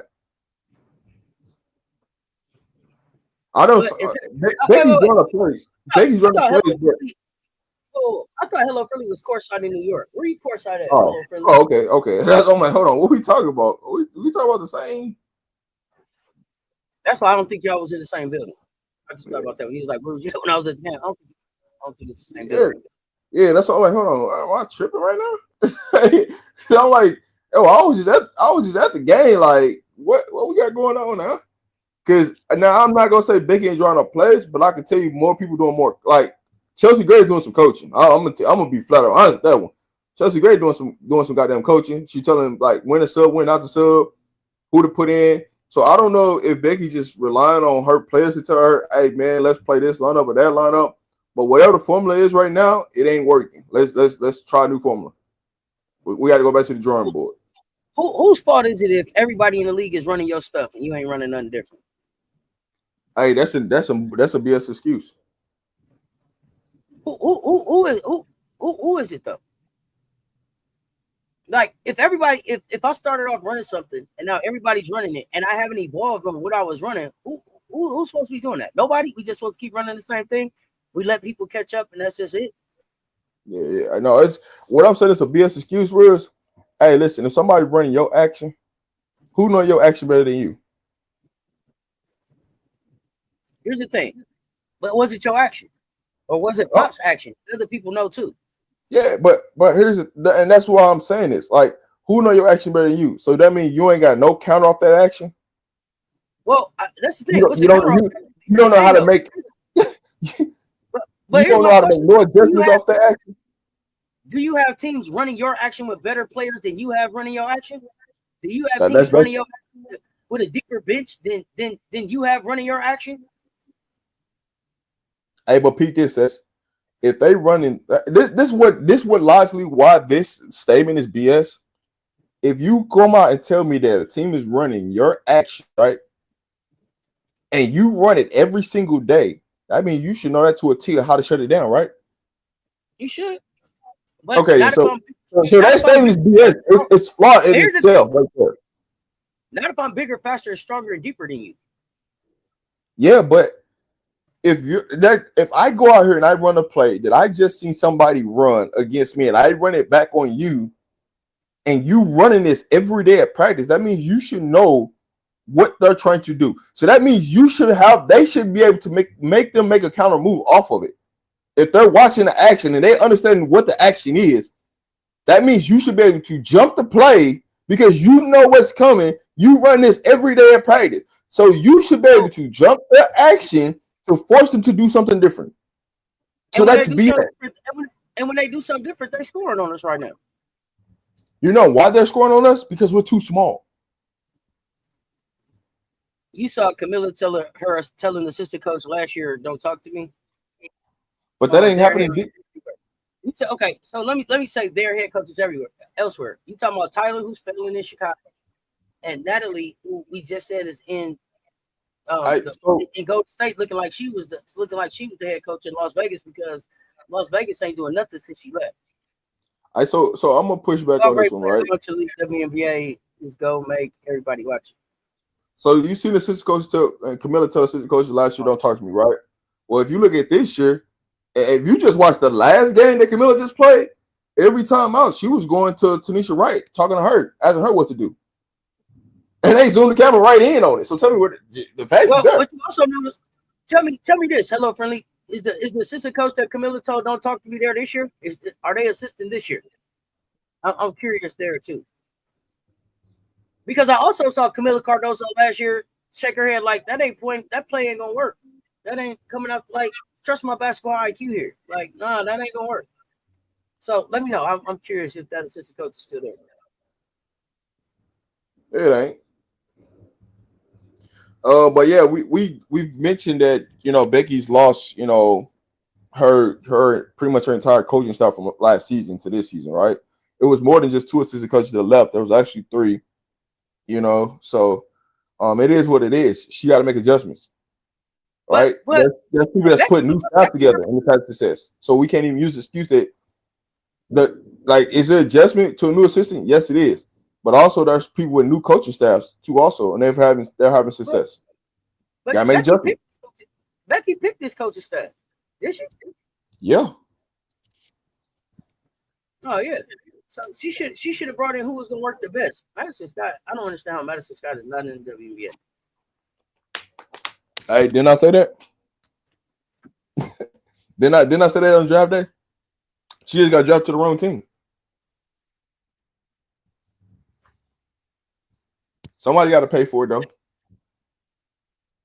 Hopefully, I mean, maybe somebody will pick her up at some point. But her length and athleticism should be in the league right now. Sorry, y'all, I'm watching this with the 3XB as well. They got tired of talking about Paige. They ain't want to talk about Paige CC no more. Oh yeah. So none of the trolls showed up. We called for y'all. Nobody showed up. We called for y'all. All right, listen. That way till we start talking about something else and then try to bring her up. You know what I'm saying? We dedicated a whole lot for him. You know how I go. You would not consider Tyler a loss? I would consider Tyler a loss if Tyler was the one doing the player development. Y'all the How's ones. he a loss? Who he developed? No, but I'm saying if y'all saying that he developed J.O., who else did y'all say he developed at Vegas? I said, don't tell me about nobody like that. I want to know who. I can't say that. But here's the thing: I can't say that Tyler's not a loss for Becky because I don't know what Tyler really was doing for Becky. Maybe Becky looked tired because Tyler was running errands for her. I don't know. I don't know what he did, but Becky looks like she's missing her two assistant coaches to me. I would tell you this: Tyler's not a loss. The person that's not. He made. Here's the thing. The Golden State coach is more of a loss than Tyler is. If you have her there, it looks different. Here's the thing. Tyler may not be a loss from what's going on the floor from a basketball sense. Again, like I said, I don't know what Tyler did for Becky. Maybe he ran errands. Maybe he got her cleaners. Maybe he went to the grocery store. I don't know. Becky looks tired today. She looks like she doesn't have an answer, and she's looking like she's missing her assistants. I can't say one over the other because I don't know what exactly they did. I know what they titles say, but I know when you get down to the everyday nuts and bolts of shit in the office, some people do other extra things. I'm saying it from a standpoint of adjustment. For sure. Yeah, that's what I'm saying. The person that she misses is the person that can make adjustments for you, right? The person that was actually has you right coming at the halftime. Because it used to be the third quarter, used to be our best quarter for the Aces. Now it's turned into our worst quarter. So the person that used to make all the adjustments at halftime, that's the person that's missing. So I'm gonna take the person that makes all the adjustments at halftime, and then one that be talking to the team, I'm gonna take her over Tyler. That's all. But I also don't know what Tyler did for Aaliyah as a shooter either. I don't know. Y'all said he made J.O. He fixed J.O., so I don't know. The Aces didn't address the big issue in the offseason. So, AB, I think that we tried to address the big issue. It's just that the big that we selected was having a baby. Yep. But I also don't know if we selected that big on purpose because we knew she was having a baby. That could also be true. Here's the thing. I'm not gonna act like it ain't people at the office that's the errand boys. On top of what you do these things. I'm not gonna act like that. I done been in real. I done been in real businesses. It could be that he did other things, like people had work husbands and work wives because they just make this shit easier for them at work. He could have been her work husband. I don't know.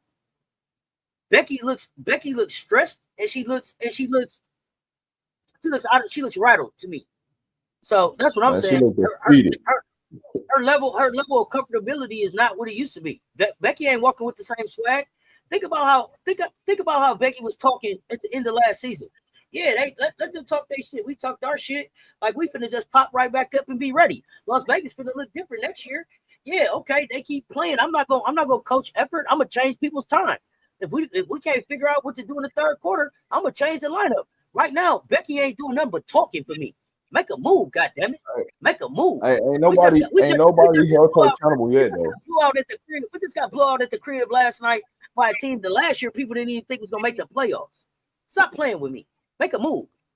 All that swag, all that Vegas shit, all that. The reason that I'm an Aces fan, stand on that business. That's what I'm talking about. Hey, here's the thing: you're gonna have to do something now because what people just did with Kid Nurse last night. My turn, your turn to get this work in the post. Shit, every team finna do that. So once you put it out on tape, guess what's gonna happen? What you gonna do to adjust to it? Because that's gonna keep happening. Becky ain't been doing nothing but threatening people with a good time. That's it. Well, it's party time. It's party time now. Where's the good time at? Where's the good time? Pop the party off, Becky. Pop the party off, Becky, because I'm waiting to see it. I'm tired of seeing Asia frustrated at the end of games. I'm tired of seeing Asia beat up at the end of games. I'm tired of seeing people come in that we know ain't gonna do nothing. I'm tired of seeing Kirsten Bell running around out of shape. I'm tired of all that shit.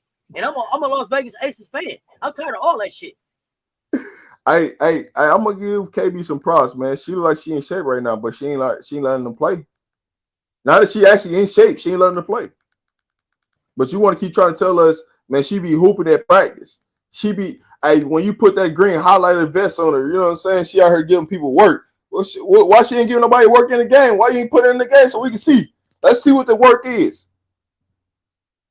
Because she playing with confidence when she come on the floor. She's shooting that thing as soon as she come in. She giving us more than what Stokes doing at the 4. Let her just let her play. Let's see what happens.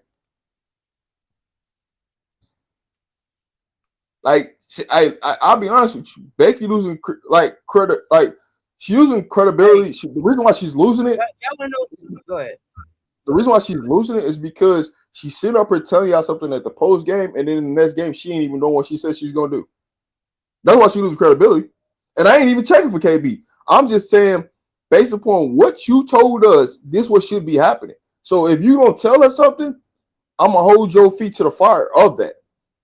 And my thing about last night, they came into their game plan and they put on paper that Nah needs to play all these minutes. If Nah is not knocking down shots, she don't need to play. And we need to have somebody that can say, hey, Becky, she ain't doing this, take her out the game. The hell with this script that y'all got going on who should play what minutes and what quarter they should check in and all that. Man, throw that out the window. It ain't working. Go with what your feel is for the game and who should be in the game at that moment based upon what the other team is doing, and we'll be fine. Oh my gosh, Michelle, Citron cooked us. Oh, Citron cooked us all night. Cooked us. But let me tell you this about Becky. This is what I feel about Becky. I feel like Becky is one of the people. Becky's representative is super tough. When it's time to get in the room and be like, "Hey, Rob, thank you. Hey, Rob, we appreciate you. We appreciate you being here, but thank you for your time. Move around." Becky ain't doing that. When it's time to do that, Becky got the tissue out, and if we could, and she ain't all that. It's time to tell some people to move around. It's time to tell some people to shake my hand. And the reason why you need a general manager in the building is so that they can say, "Hey, you know what? Shake my hand. Shake my hand." Becky is too close to them. And that's the real problem right there. Friends, all that shit. They friends. You need somebody to be able to come in there and be like, "Hey, Kia Stokes, it's been fun. Asia loves you, but move around. Call her on the weekend when she off. KB, it's been fun. Move around. That's where I'm at with it. She's too close to the situation. Got to get a general manager in there who hey, ain't nothing personal. It's basketball. You always an ace. You'll always be a Las Vegas ace. Pull back up to any game you want to. You know, every time we have a celebration, you're welcome. But you won't play here no more because you ain't playing. When they gonna have them conversations? They not. You know why? Because there's too many people in the building comfortable. There's too many people comfortable. Last year. I told y'all last year everybody got their feet kicked up in Las Vegas. If it was up to me, what's the name of the movie? I told y'all last year, Leaving Las Vegas. It would be people leaving Las Vegas. Everybody was too comfortable at the house. Then they got an extra 100,000 and another 100,000 coming this year. They feeling like shit. Everything all sweet. But y'all ain't did shit in 2 seasons now. So what we talking about? I'm an Aces fan, and this is how I feel. I don't know if other Aces fans feel like this, but I'm calling bullshit. I'm calling bullshit. I don't know this Las Vegas Aces team. They ain't showed up like the Aces yet. I seen glimpses, but I ain't seen us hungry out there. I'm talking about, do y'all realize that the last thing that happened in Las Vegas last year was they put that goddamn Timbs and a do-rag on our court? Have we showed up yet like we was mad about that shit? Hell no. Hell no. Hell no, we ain't showed up like that. Confirmed. CeCe's out.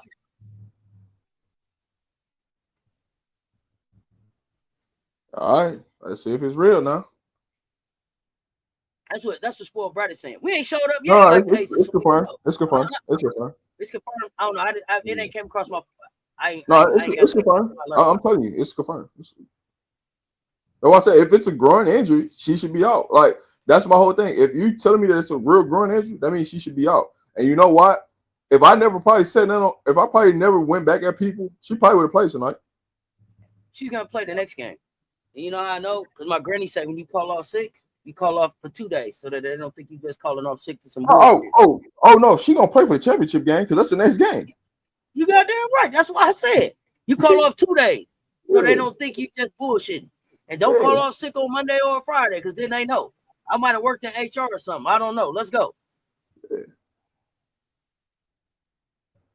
So that's where I'm at on all of it.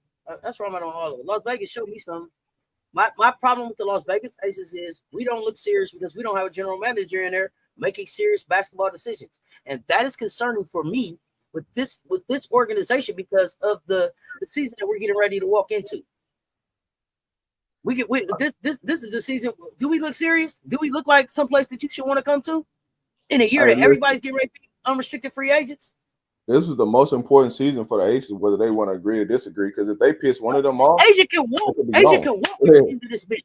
She can walk for nothing. Jackie can walk. Can walk for nothing. Yeah, this is the most interesting season that you needed a GM. Nikki Fargas is being the president. Yeah, she's the president. She ain't no GM. We need a general manager, and so everybody can be like, "Well, I don't know. That was the general manager would do." What are y'all doing in the meetings?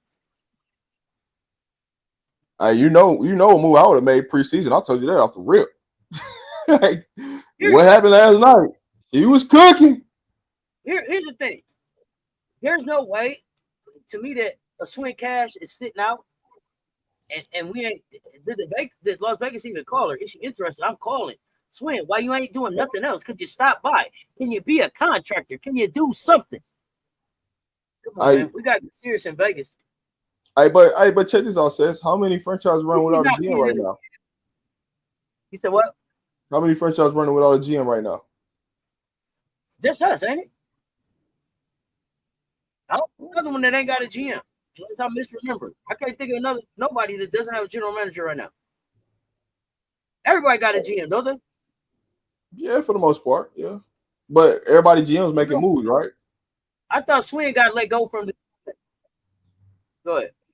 No, I'm saying everybody got a GM. That's what I'm saying. Everybody's making moves but us. We ain't got no GM. And we ain't making no move. So that's the proof of what I'm saying. Like, for the most part, who else in the league don't got a GM, right? Everybody making moves but us. Golden State making moves every week. So, hey, listen, we not settling for less. We not settling for losing. We not settling for mediocre. Like, come on. Man, I had to look Golden State up and see if Gamecocks fan was their GM because they making moves like Gamecocks fan in my goddamn fantasy league. Every time I look up, she done drop somebody and pick somebody up between her and Malik. I had to see are they the bosses? Vegas man. Fire Stephanie White is the trending thing on social media now. Fire Stephanie White for what? Hey, listen, they wouldn't even take Jeff P. That shit, he don't fit the bill in Golden State. Oh no, he would. The Aces, we don't know Jeff P. We straight. Listen, I ain't even finna hold you, but they started running Aces like the goddamn Oakland Raiders, and I don't like that. There you go. But the Oakland Raiders own them, or the Las Vegas Raiders. The Davises own them, so there's that. Well, the Davises they've been on them since they came to Vegas, but that's I'm saying he's running an organization like he runs it for the NFL team, and that's the part I don't like. It was only going to be a matter of time. The Raiders had a golden age, and then they just been the Raiders. Yeah. Living on past history. And the crazy part about it is that they support the Aces more than they support anything else in that goddamn city.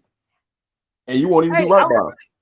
I was really surprised when you was in there in the lines and all of that, all the people that was out so early, how they was out all walks of life and everything. Yeah. Hey, listen, they got it ain't just one dominated race in there. They got it all. But so it's like you can't tell me that you ain't got no great support system because they got a phenomenal support system. They just coming down to you. Aces do not have a GM because that new hire will fire Becky. Rip the Band-Aid off. No, I won't say that. I don't think they'll fire Becky, but they'll get it right. The first thing they'll do is see. Here's the thing: they got a love situation going on in Vegas where they love players too much. They're like, man, we just because she's been so loyal to us, we gotta be loyal back to her. But sometimes it comes down to business.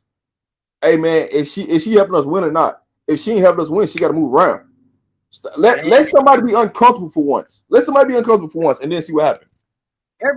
Everybody's worried about loyalty. Ask Kevin Garnett about loyalty. How many rings he didn't get because of loyalty? Ask him. Look at it. Loyalty, man. Being loyal for what? They'll trade you tomorrow. They'll trade you. They'll trade you tomorrow if it'll make their team better. Loyal for what? This is business. This is business. Yeah. But says here's what it comes down to. My last thing. I don't think nobody in the league willing to do any deals with the Aces, and that's why they have to sit on these players. Is that? But why is that? Because if you make a deal with the Aces, you give them opportunity to keep controlling the league, and they don't want them to control the league. That's what it's more about. And so that's what I'm saying to you is when I'm looking at this whole thing and I'm really watching this, I don't think no team really wants to make a deal because what are you getting back from the Aces that tell you, hey, I need to go get that? I ain't gonna make no deal with you because you ain't got nothing of value. I mean, somebody can use Drew Lloyd, somebody can use Evans, but I don't think they want to make a deal because they know if you make a deal with the Aces, you might put them back on top, and they ain't trying to let that happen. Because there is a such thing as there is a such. Excuse me 1 second, Rob. If you want to come up and tell us, we've been waiting on y'all to show up. If you want to come up and tell us why Paige is not close to CC level, please hit the link and pop up. We waiting. Please hit the link. Drop it one more time for him. Drop it one more time. We've been waiting on somebody to come tell us why Paige ain't better because Bucket's just better. Becker's just better. Pull up, hit the link, copy, paste, pop up. Come tell us why she not. I don't want to let them get away, please. They don't know. They don't know. They don't want to mention our college records. College records for what? What does it mean? What did it get you? Good point. Warriors had the same problem. Yeah, no one want to do a deal with you. That's the problem because they don't want you to be back on top. So you're gonna have to oversell somebody to get somebody, and there ain't nobody trying to go for that. Say CC ducking Page. We know it. Oh man, please pop up. This is what we came here for. Friday. I take Friday. Hey, listen, I know two things that CC doing. She ducking Paige and she ducking Citron. I wonder why. She is yet to play against Paige. She is yet to play against Citron.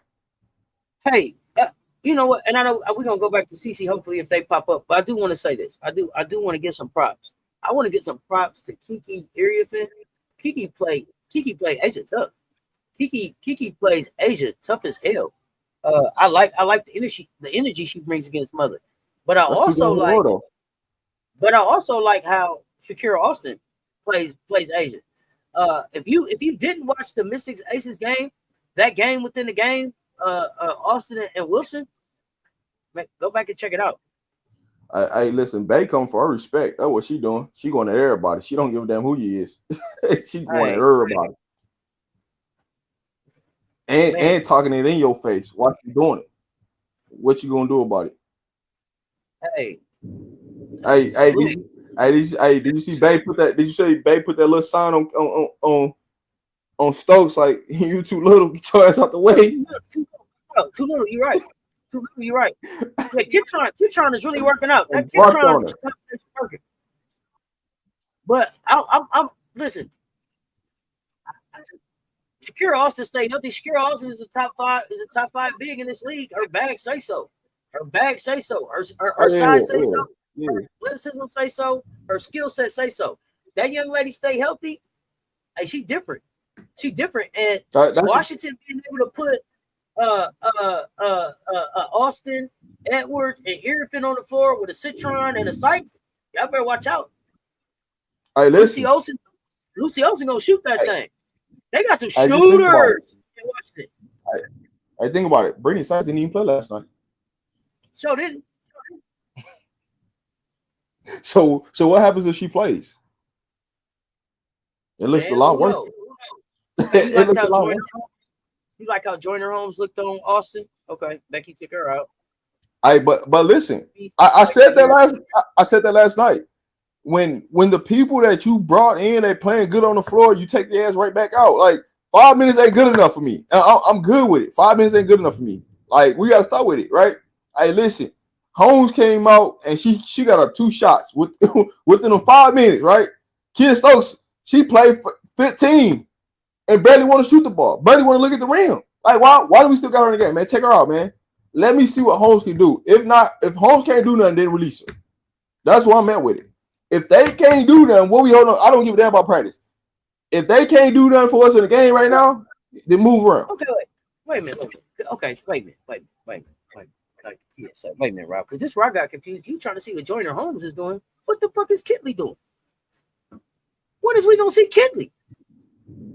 I listen. We seen them both on the floor. I'm trying to figure out how we keep bringing them up. Yeah, but they'll play 5 minutes. Yeah, they'll play 5 minutes. There you go. Okay, well that's it. Yeah, Sykes had a last night. Listen. Last night she was partying the whole game. Sykes was fun to watch. I agree. Go ahead. You can only go with what Becky giving us. She only giving them 5 minutes. So what is it's like? How much can we say? Hey man, Becky, just put their ass out there on the floor. Let's see. Stop waiting till like we down 20, 25 to put them in the game. Then they start making some type of comeback, and then you take them right back out the game. What the hell you put them in the game for? That's all. That's all I'm asking. Hey, listen. If you gonna put them in the game, then put them in the game and let them rock. Stop waiting till the second half to put them in the game. Put them in the game in the first. Listen, this is what bothers me about this, right? You wait to put a player in the second half of the game that didn't play the first half. When it's winning time in the second half. First half, you should put players out there. Hey man, let's see what kind of energy you got tonight. If your energy going, you stand in the game. If your energy not going, cool, you coming out. But to go and put an ice cold player that ain't played the entire game, and you telling them to go out there, warm their muscles up. By the time they get warm, you taking them right back out the game. Ain't even got the juices flowing or nothing. By the time they get going, you taking them right back out the game. So what can they show you?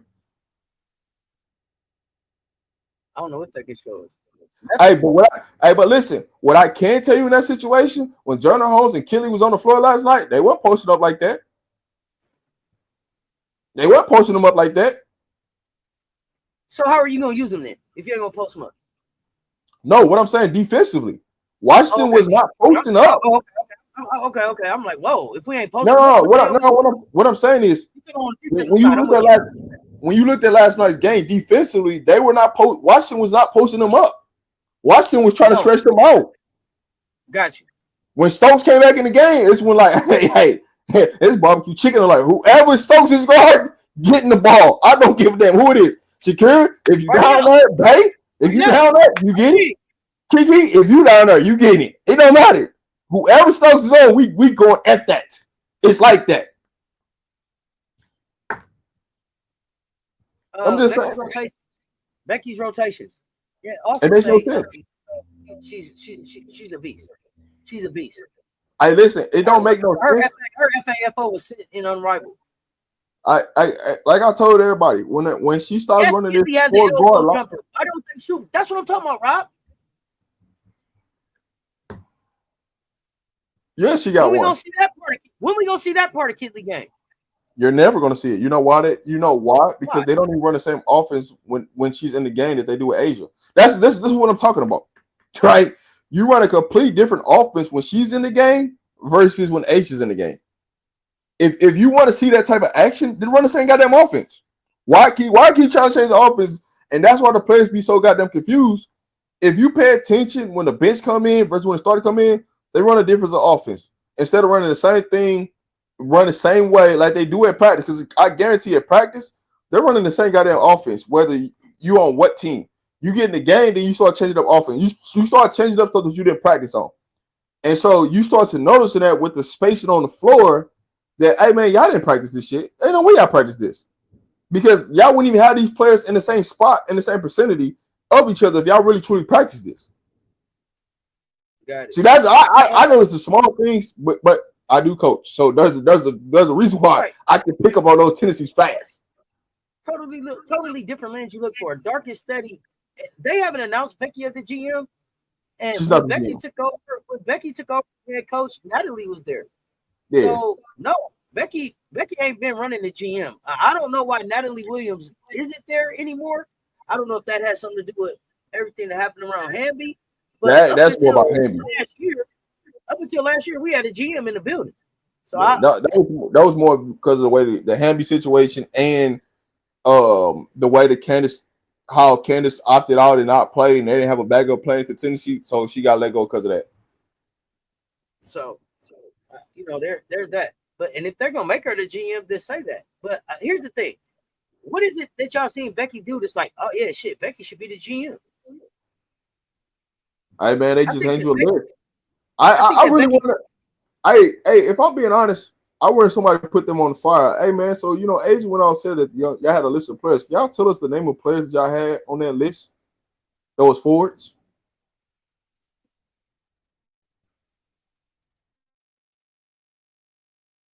Oh, we all wanted to see this matchup. We all wanted to see this matchup. So we can finish it once and for all. But if we finish it once and for all now, then it kills anything that they can do for the rest of the season. They still trying to hold on to an MVP narrative. Who's on the committee that's running that's doing the general manager? With the Fongola? We don't have one. Who is the committee? So look, this is how this going down, right? So 50% is on the organization, 25% is on Becky, and then the other 25% runs through Jackie, Asia, and Chelsea. That's how it's breaking down. That's the committee. Yeah, Paige better than Clark. Yeah. Hey man, them CC fans don't want to have that real conversation now. They don't want to have that conversation. They don't even come around. They don't even come around when we look for them. They be here. I should, you know what, Rob? We should have tricked them. We should have tricked them. If I'd have put up a picture of Raven, they'd have came. If I'd have put Raven up, all the CC fans would have came. It's quiet for the CC MVP narrative.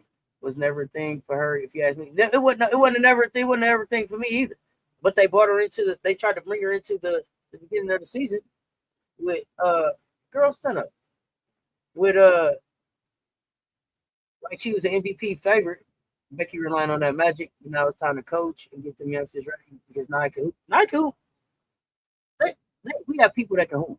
I don't deny that. We have people that can hoop, and we got some people that don't fit the system as far as I'm concerned. But we ain't making no moves, and that's the concern for me. And I'm looking at the Las Vegas Aces like it could be an empty building at the end of the year if we don't figure this thing out. Like, because I think is Becky's contract up at the end of this year as well?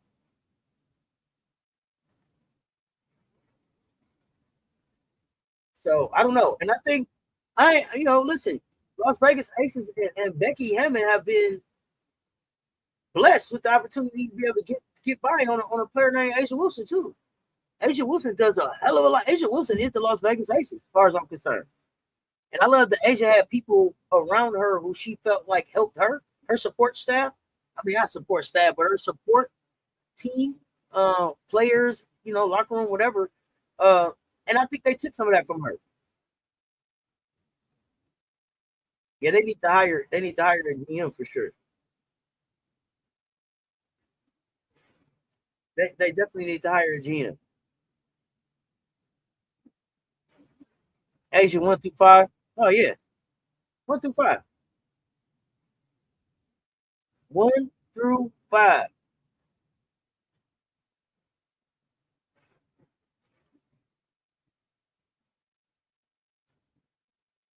And then it's Asia, J.O., Chelsea. Oh, the Ace has been playing the Asia face. I said that last year. I said that last year. I totally agree with that. I totally agree with that.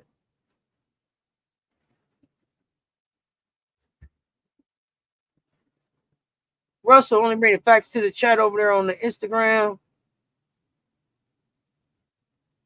What's up, fam? They need to bring in a GM and let them play bad cop, because obviously Becky doesn't want to be the bad guy. That's the same thing I'm saying. I don't think that Becky wants to be the bad guy. I think it's hard to be the bad guy when y'all were friends. I'm coming in my first time in in the league. We win this thing together. We're in Vegas together. She built these relationships. Especially coming from the NBA to the WNBA, like just being around all those guys and then coming back here and being around an organization that has like everything that you would have wanted as a player, to see them doing everything that you would have wanted done as a player, is probably dope to see. And you get, I Becky got caught up in it a little bit and became, friends with the team. And now they're friends, and it's hard to let your friends go. Mary Connor, thank you so much, fam. We appreciate it. Some, I say they dismantled her support system. I think they dismantled her support system as well. I think so. They sent a definite message. I was talking this whole time. You didn't even hear me. No, you went totally off. No, you went totally off. Yeah, went away. Yeah. I was talking this whole time. You didn't hear me. So all right. So here's what I said. Tell us what you missed. Tell us what we missed. So I was saying it might make sense not to hire a GM right now for the rest of the season and then hire one in the off season, because everybody comes off the books. It's a clean slate. Ain't nobody signed till next year. Outside of any rookies that would have picked up, right? Which would be Nye. So Nye would be the only person that's on the books. Everybody else comes off the books. So you hire a GM in the off season, and by you hiring a GM in the off season, it'll allow you to clean slate, right? So now you can renegotiate, Chelsea Gray, Jackie, and Asia, but also allows you to not be handcuffed into all these other contracts and stuff like that, these guaranteed contracts. So you'll have a lot more money to play with. You'll have a lot more resources to play with if you wait to the off season and hiring a GM right now. Now, if you bring in a GM right now, they got to come in with a goddamn on plan. Like 1,000%, they got to have a plan to the T of what they're trying to execute. But when you look at the off season and everybody's coming off the books, and Becky potentially coming off the books too, it can make a lot of sense why they're waiting to hire a GM. As an Aces fan, I don't like that. And the only reason I say that is because I need you to have a plan for what you're going to do for all of the unrestricted free agents that are available in the offseason. I don't need for you to be trying to I don't need to be trying to come in, go out and find a GM while everybody else is talking to the unrestricted free agents. And then now I'm behind the curve. Now my GM that came in, everybody hired, they unrestricted free agents. What kind of confidence does that put into Asia to say, hey, hold on and see what we do in the offseason and see what general manager we can get in and see what their plan is. And maybe they're going to fire Becky, and who are they going to bring in? And then Asia, just hold on. When all these 15 teams or other 14 teams is going to ring Asia's phone. See, to me, the GM needs to be in there and saying, I'm in charge with a plan and I'm going to build something here. Not wait and see what we do in the offseason, because everybody going to be building in. But let me know why they should wait. But here's the thing: the GM will be in place before free agency, anything like that happens. So that it'll give time for them to sit down with Asia, let them know what the plan is, let them know which way they're going, be able to talk to Asia. Hey, is there a specific player that you want to come in? So there will be times for that to happen way before free agency and everything starts. So it ain't gonna be no upper advantage in that situation. Here's my thing: I don't think the Aces know who their general manager is gonna be, because if you do, you'd have hired him. If you had any idea who your GM was going to be, they'd be in that seat. They don't know who. And it's the same thing, just like you said. Just like people don't want to make trades with Las Vegas, I think it's some people that don't want to come work for Las Vegas. I don't know what the backstory is about Vegas, but something ain't right in Vegas, because everything is too cool. It's an extra $100,000 floating around in Vegas for people to be being like, nah, you know what? Fucking, I'm going to go to Phoenix. Let me see what Atlanta doing. Let me see what New York is doing. DeWanna Bonner, anybody could have came to Vegas. DeWanna Bonner took her ass to Indiana. But something is not right in Vegas. The players talk. They know what it is. Hell yeah. They're looking at the same situation, man. We don't know, but I think it's something more. Is all I was saying. Go ahead. Yeah, and the reason from the player standpoint, voice getting stale. Yeah, the problem that you have with like as a player coming to Vegas, man, you don't know how many shots you gonna get, how many minutes you gonna get, if Becky gonna play you, because she's so inconsistent. If there is consistency with like playing time, things like that, I think you would get more players. But with you not like the way you doing players, the way you cutting players, things like that, you just don't know. You don't know what you're walking into. So why would I take that risk when I know I could probably get some more guarantees somewhere else?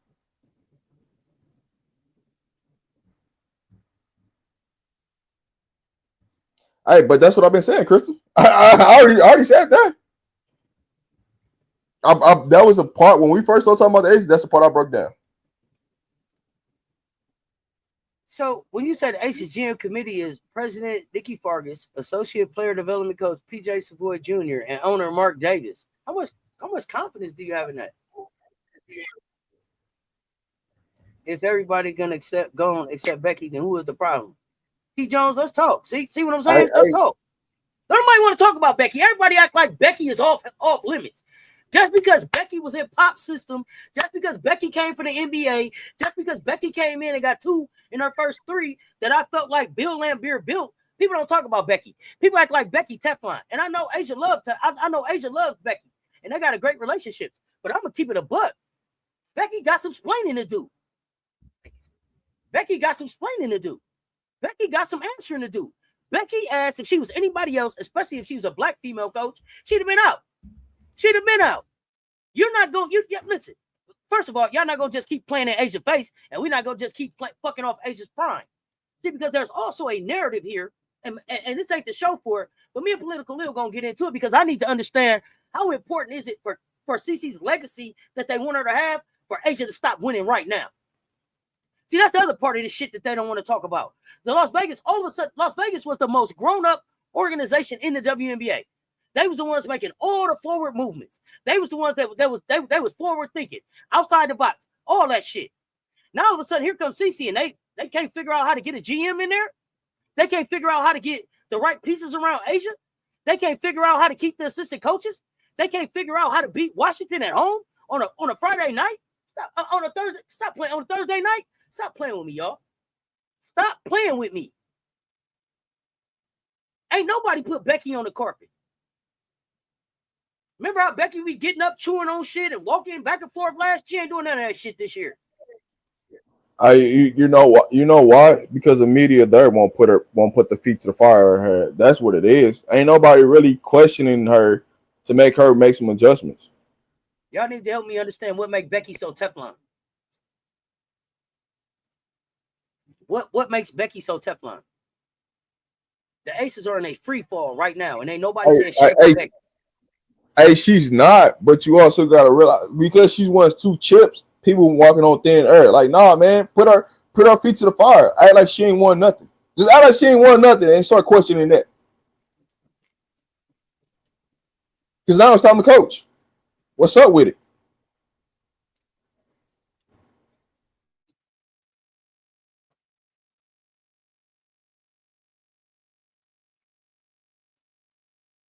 I've been said Becky was riding Bill Laimbeer train. Bill gave Jackie the green light to be the player she is. Bring Bill back. Does Bill want to come back? I know you've been around. Nice stream. Paige is an incredible player who has the complete package. But if you ever watch CeCe get in a rhythm over 94 feet with her crazy vision, it's just beautifully exciting basketball. Maybe on the offensive side, I'm a defensive. I want to see the defense. I ain't seen her stop nobody. What's up, Ms. D? Has Mark Davis gotten more involved? I don't know. Was Mark at the game? You were there. Is there a big Mark Davis presence in Vegas? See, this is the weird thing. This is why you know something going on in Vegas, right? When they was winning the championship years, Mark Davis was there every game. He didn't miss a game. Right. He wasn't there. He ain't been there. So that tell you right there something going on. Something miss, y'all. Hey, listen. When the owner start pulling up to the game, you know something going on.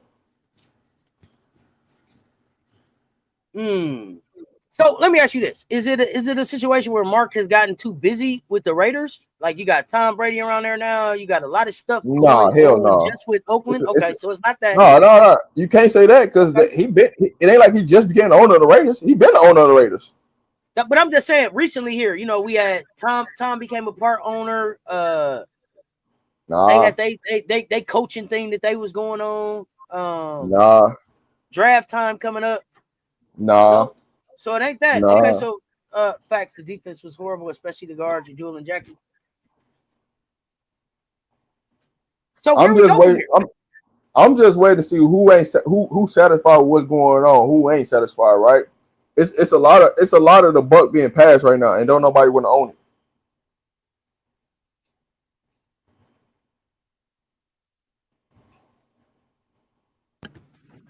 But I just want to know who want to own it. Should Mark be mad though? Should Mark be saying what's going on with my money? Man, he just cut the checks, man. He ain't worried about that. Okay. But one thing I'll tell you about Mark Davis though. Mark Davis is actually taking care of the players now. I give him credit where credit's due. He take care of the players. Yeah. He makes sure they get the best. They get the best of everything. So I can't say that he ain't doing his job because he putting his money where his mouth is. But you keep putting your money where your mouth is, but you got people in the place that can't get the job done. When is it time to cut the water hose off? So,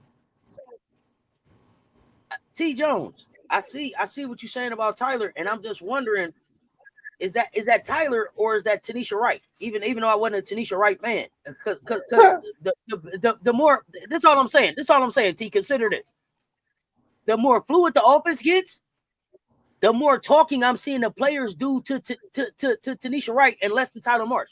I'm seeing Tyler being more quiet, more fluid. They get noticed. Tyler ain't up talking and walking and moving so much. It's them assistants and stuff. Let me know what you think. Rob, what you think? Let me know. I think Tyler over there popping squats. Yeah, man, Tyler over there popping squats in front of the goddamn score box. Man, come on, man. He ain't coaching no offense. You see him? Hey man, he be sitting out. He be quiet. He be standing in the back. Hey, listen.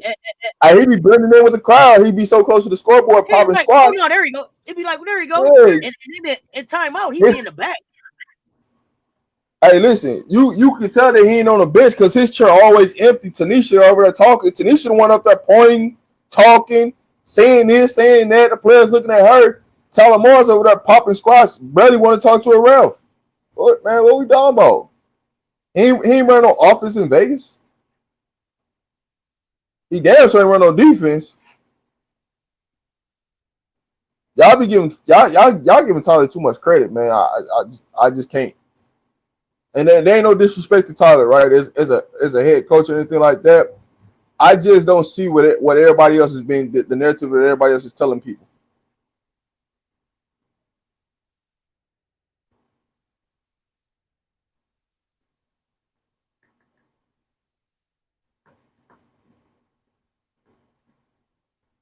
Hey, listen, you can hear me or not hear me. I really don't care. I'm just telling you in a situation when you go, listen, this is how it makes it so easy. When you go from one situation and you telling me that this person was doing this, that means they should be able to copy that same formula, what they did at the last situation, and bring it to the new situation. If you know how to elevate people, and you were saying that this person is offensive guru and all of this, that means no matter what situation you go to, that should be that. They should be one of the top teams in the league offensive wise. So until that happens, you can't tell me that he's running the offense and he's doing that because it doesn't show. I can show you defensively the difference of who was running the Aces defense and show it to you right now in your eyes. All you gotta do is watch Golden State.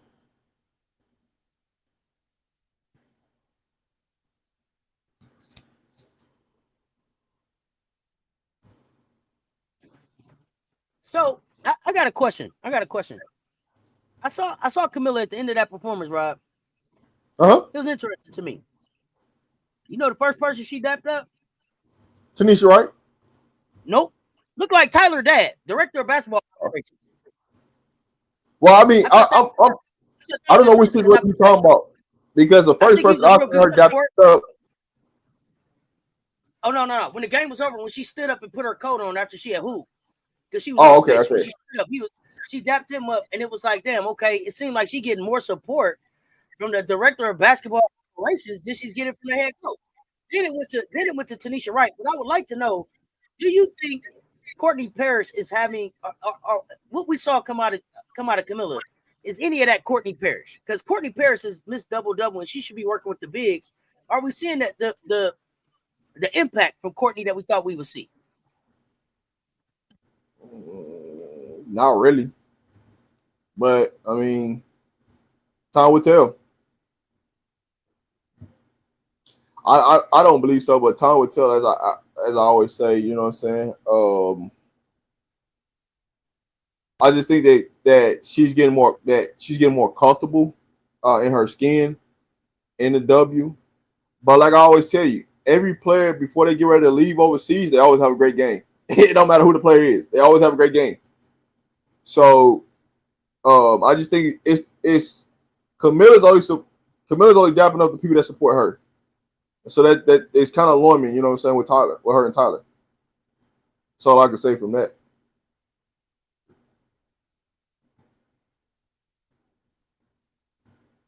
How would you rate the assistant coaching staff? On a scale of what? 1 to 10. 1 to 10. For Chicago and Las Vegas. For the Aces, it's a 2 out of 10 for me. For the Sky, looking like over the last couple of games, they're more of like at a 4. But now we're gonna see a different layer of this Chicago team.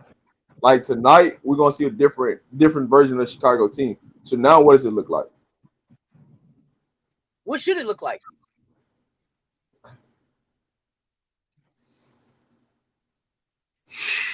Man, it's with that roster. Listen, it's hell to pay the captain. Y'all running blacks up for us on both platforms. Yeah, what should it look like? Hey, listen, it's hell to pay the captain. With Chicago, now you don't have a Camilla. I don't even want to get into what it should look like, because I just don't even want to. I don't even want to disrespect their coaching style like that. But I don't know what they're gonna do. And I see you saying Coach Wright need to be the Sky coach. I just feel like Tanisha Wright, when she became the head coach, she was less impactful. So I don't know if it was just the title that threw it off or what. But let's not rock this boat just yet. But here's my thing though. He said, what player did Tyler develop in Vegas? They give him the credit for developing Jackie Young, and I'm forgetting somebody. Jackie Young shot, and this is another player that they had. Hey, T. Jones. Hey, T. Jones, you're asking the same question I've been asking. I've been waiting to answer. They say J.O. That's the one. It's another name they said too the other night. I can't remember. Hey, listen. All right. But when we went back and looked at, in all fairness, when we went back and looked at J.O. at Notre Dame, like J.O. is J.O. for the most part, right? All right, so listen, when you say, all right, so what is development, right? What shows in development?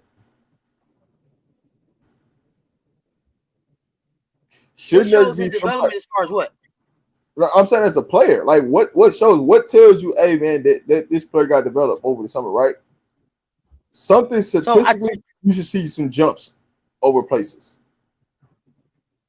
So if you're telling me that he developed her, what significant jump has Jackie O really made? I don't know why y'all names ain't coming up as normal. And if this ain't Benji Baby, that's okay. But I believe this is you. Hey, he turned the lights on in the gym for J.O. and I'm dying on that hill. I don't know why. Y'all names look weird to me today. I think that's Benji Baby, but maybe not. But he turned the lights on for J.O. Okay. Some people names popping up, some people names not popping up. It's weird. Yeah, it's weird. Yeah, it's being real weird right now. So if I'm messing up, but I'm going off too by some of y'all pictures and stuff. So I think that's Benji Baby 21. But he only turned the lights on. Okay, see, I recognize my nieces and nephews and shit out here. Some of y'all, my cousins. Okay, yeah. So if he only turned the lights on, then we can't call him a development coach. Then who in the hell? I just want to know where does current development coach come from? I don't know. Everybody act like they got a player development coach on their roster. Coach, you didn't have a player development coach on your staff? I don't know. I ain't never coached. I just want to know. Development coach? I want to know. You tell me. Hey, listen, a development coach, it's a 90-day difference. When you got a development coach, you're developing a skill. Like, you should see that skill impact in statistics somewhere. I know that's you, Robbie, too. So I never believe that coach speak. That's just to get the job.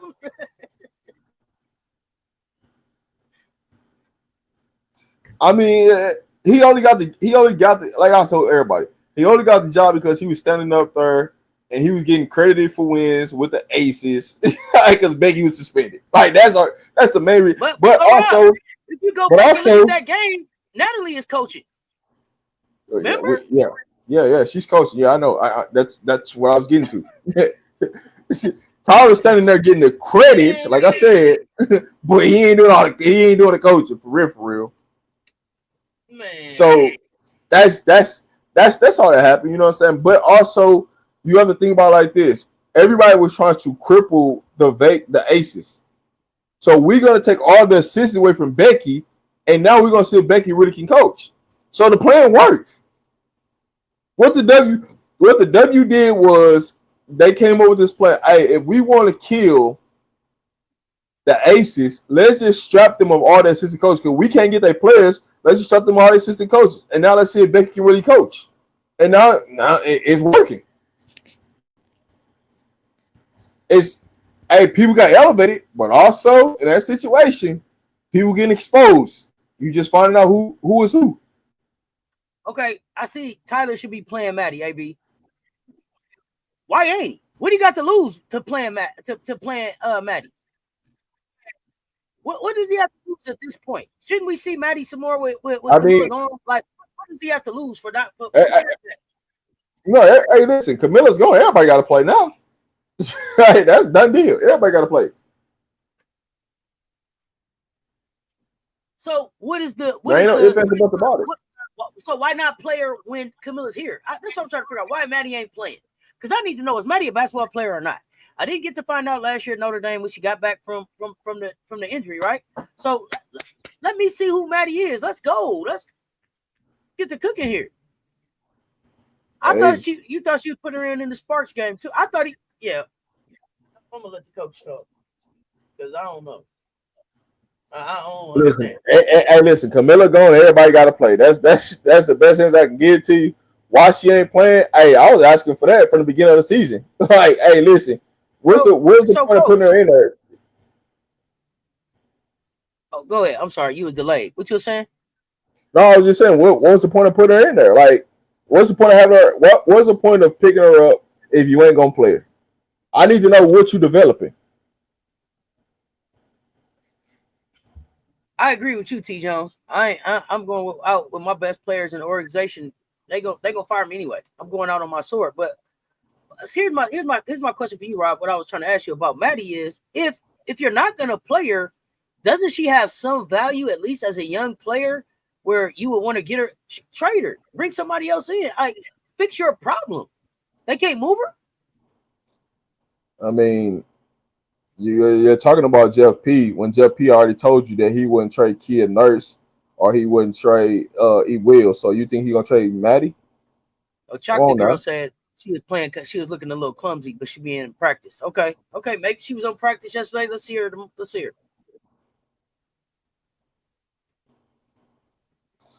When they had their sit down, both of them said he was in the gym with her, helped her psychology wise, and helped their shot mechanics. Yeah, he gonna play. Yeah, he gonna play Michaela. I think so too. That's what I think he gonna play on you early.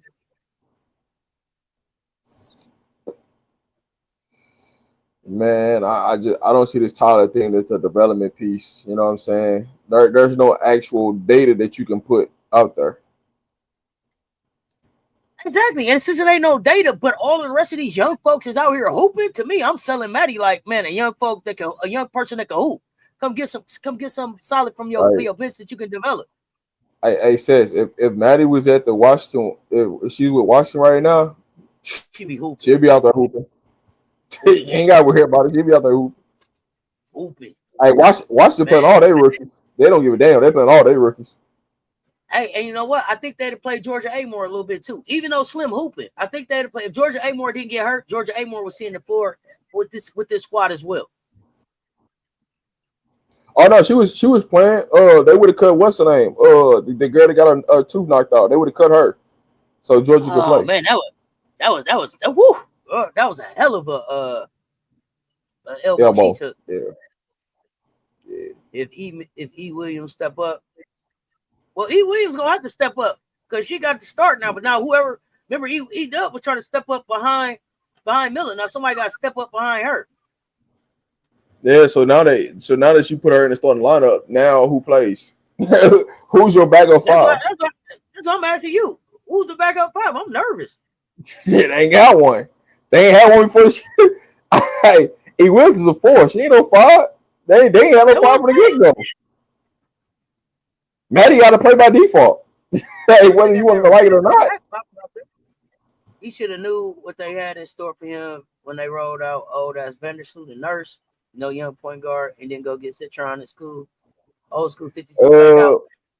But T. Jones, he knew. Right, but here's the thing, though.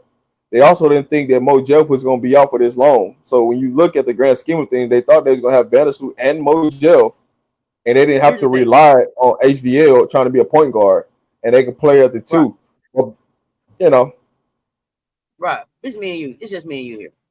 If you Mo Jeff and you see what's going on, are you rushing back? Hell no. You like, hell no. Hey, listen. Hey, Mo Jeff, collect them checks, baby. Collect them checks. Whatever it is that hurt on her, if it's her knee, every time they see me, I be rubbing that joker. You hear me? Oh, just can't keep the swelling down in this thing, man. Listen, I'm collecting my $200K. I'm collecting my $200K. I ain't dealing with none of it. Miss me with it.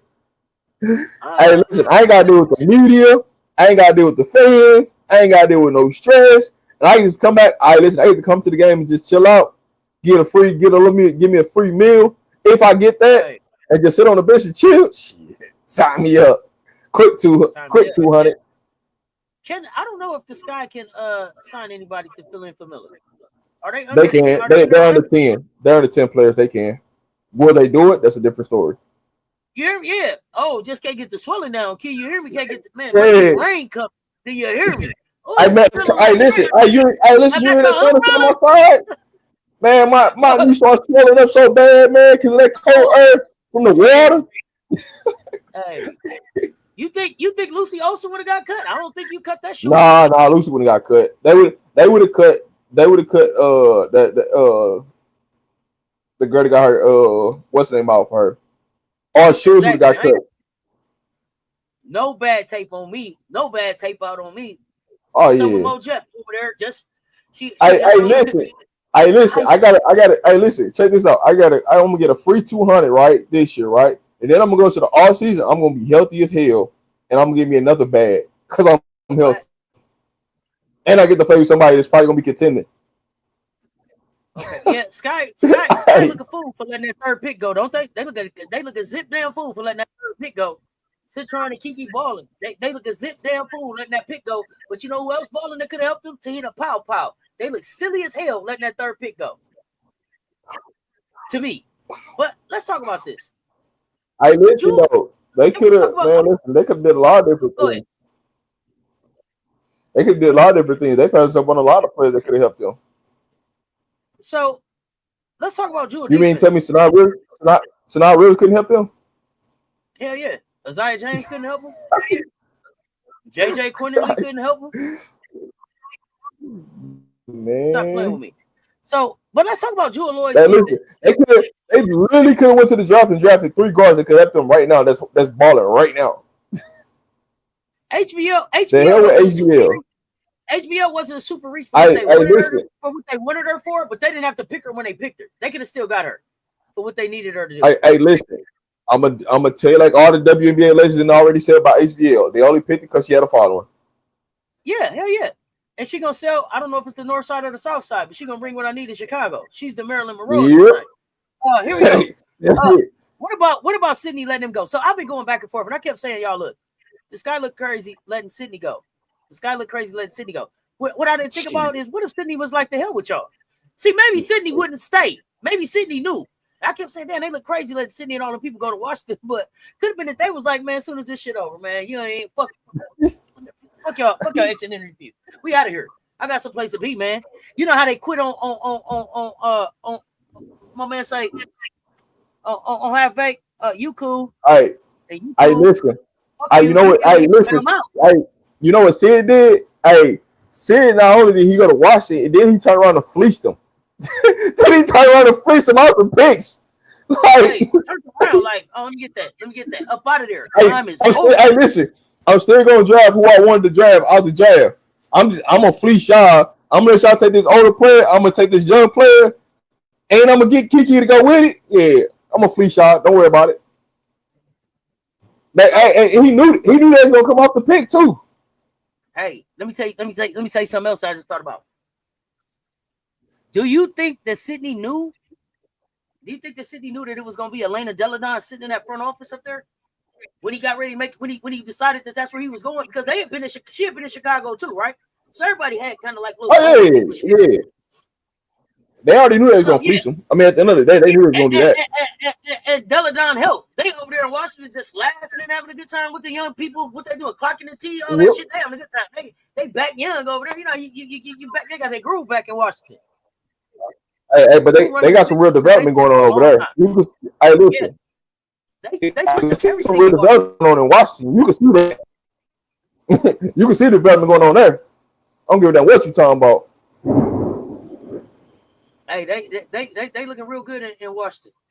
The only reason people care about the Sky is because of the injuries to Camila Cardoso. Absolutely, well, yeah. I'm a game cop for sure. Yeah. You can tell the GMs who watch college basketball. You can tell the GMs who play college basketball. You can tell the GMs who play basketball. Period. Yeah. Hey, listen. I ain't gonna hold you. It's so easy to fix Chicago, but the ownership ain't gonna allow you to.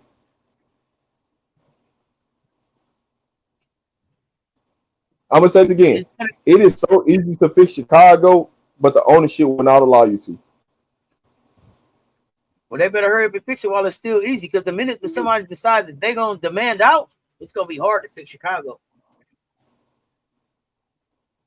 It's gonna be hard to fix Chicago.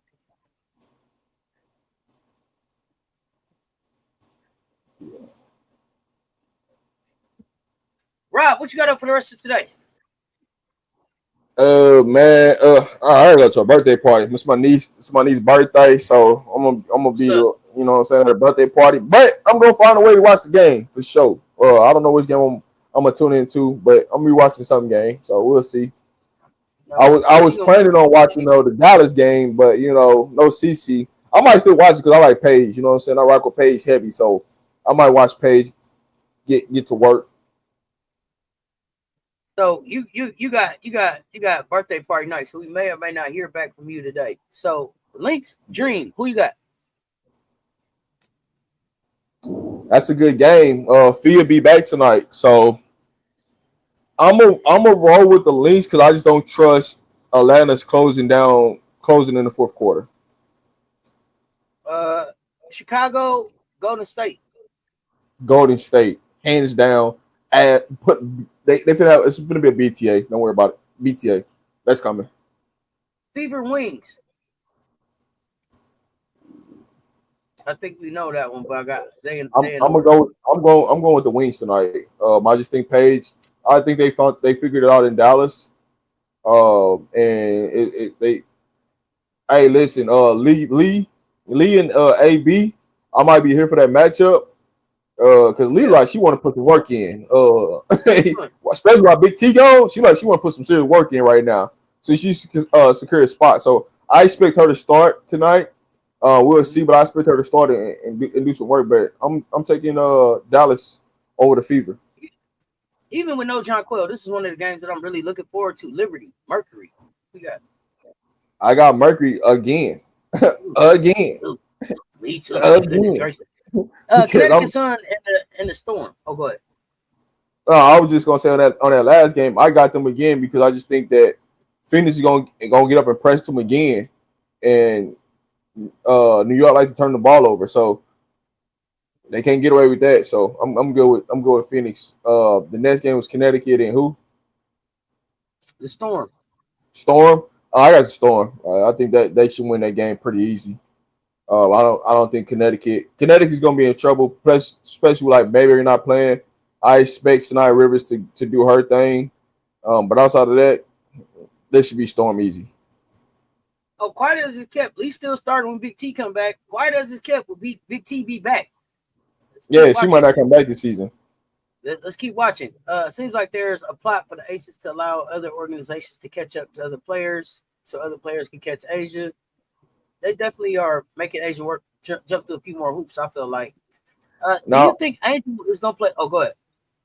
I would say this about Asia: they're really like repping her completely different this year than previous years, and that's why she's taking more jump shots, and I don't like that. Oh, and she's taking more. If she's taking issue with the refs too, she's been taking issue with the refs since last season. Do you got Angel playing center tonight? She's gonna have to play some five. No, I think they start E Will next to her. If they don't, they're in trouble for my. Yeah.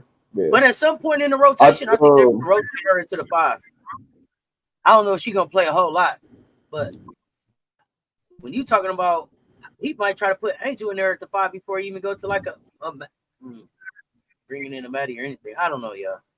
I was sleeping on Kiki, but I ain't see WNBA ready like. No, I think E Will. Yeah, I think E Will's gonna start tonight. So, I think she starts. I just don't know if they keep her there, like, because she's gonna have to rest. And I think they may try to slide Angel over to that five and bring somebody else in at that four, like maybe a Maddie or something. Yeah, so Angel will play the five, because they're gonna have to split the minutes, down to like stagger them, but they're gonna start E Will and Angel together, and Angel. Oh yeah, I think so.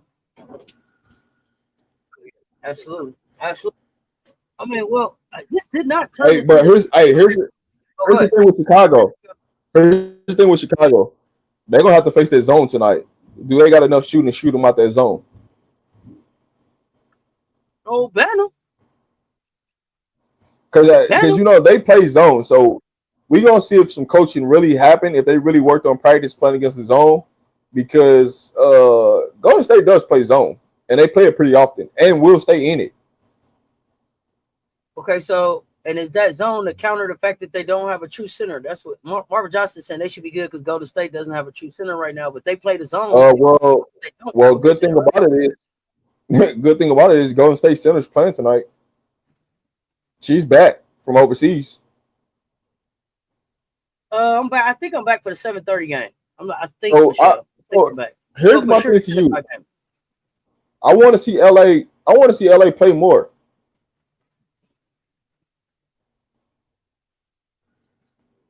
I'm tired of seeing LA come in in the second half. I want to see her in the first half, let her get cooking, and not just play 3 minutes in the first half. Like, I want to see her get cooking. And I want to see her. Hey, listen, I want them to put their center out there. I want them to put LA, and I want them to put KT in all at the same time. No, you don't. Yes, I do. I want them to spread. Hey, listen, I want them to spread that length. Chicago can't do anything with that. With all of that length. I know that. That's why I'm telling you to put the lineup out there. Stop. No, because then it'll be a blowout and it'll be a snoozer. Just come on. Stop. Not against the Sky. Let's do it against another team. Let's do it against another team that's a little bit better prepared. So I see what kind of person you go for the kill, like on their neck right now, on their neck. From the game, coach. From the jump. Coach. Hey, listen.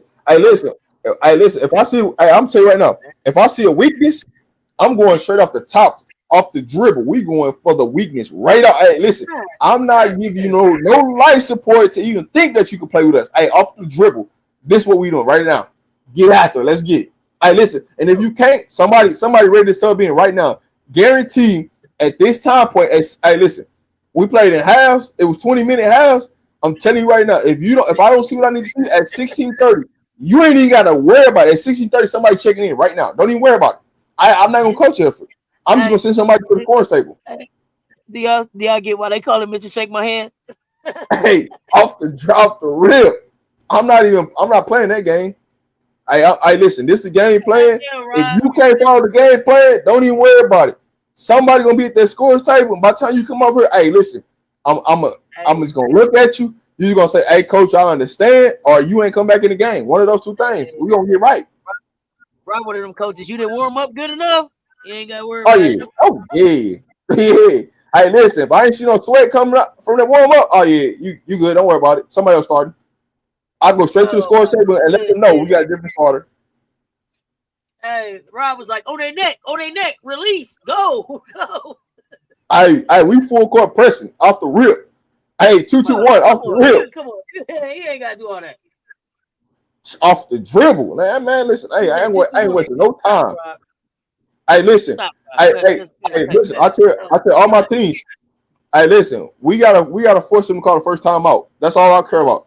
Force them to call the first time out, make some adjustments.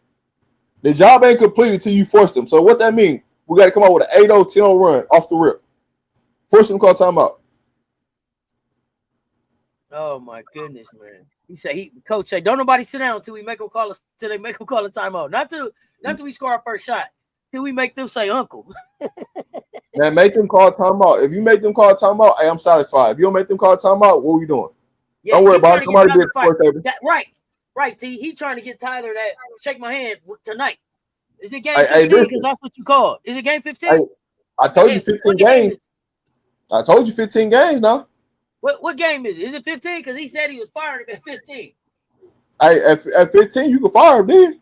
Yeah, I want. Hey, listen, what's up with it? Oh my goodness. I ain't playing no game. Y'all pulling up and rocking with us. Oh, go ahead. You still no, I'm just saying, I ain't playing no game. Hey, listen, when it comes to coaching, when I lock in mentally as a coach, I'm in a whole different space. Hey, don't talk to me. I'm zoned out. All I see is, hey, how we getting this dub tonight? How can we make an adjustment to get it? That's all I care about. Don't talk to me about nothing else.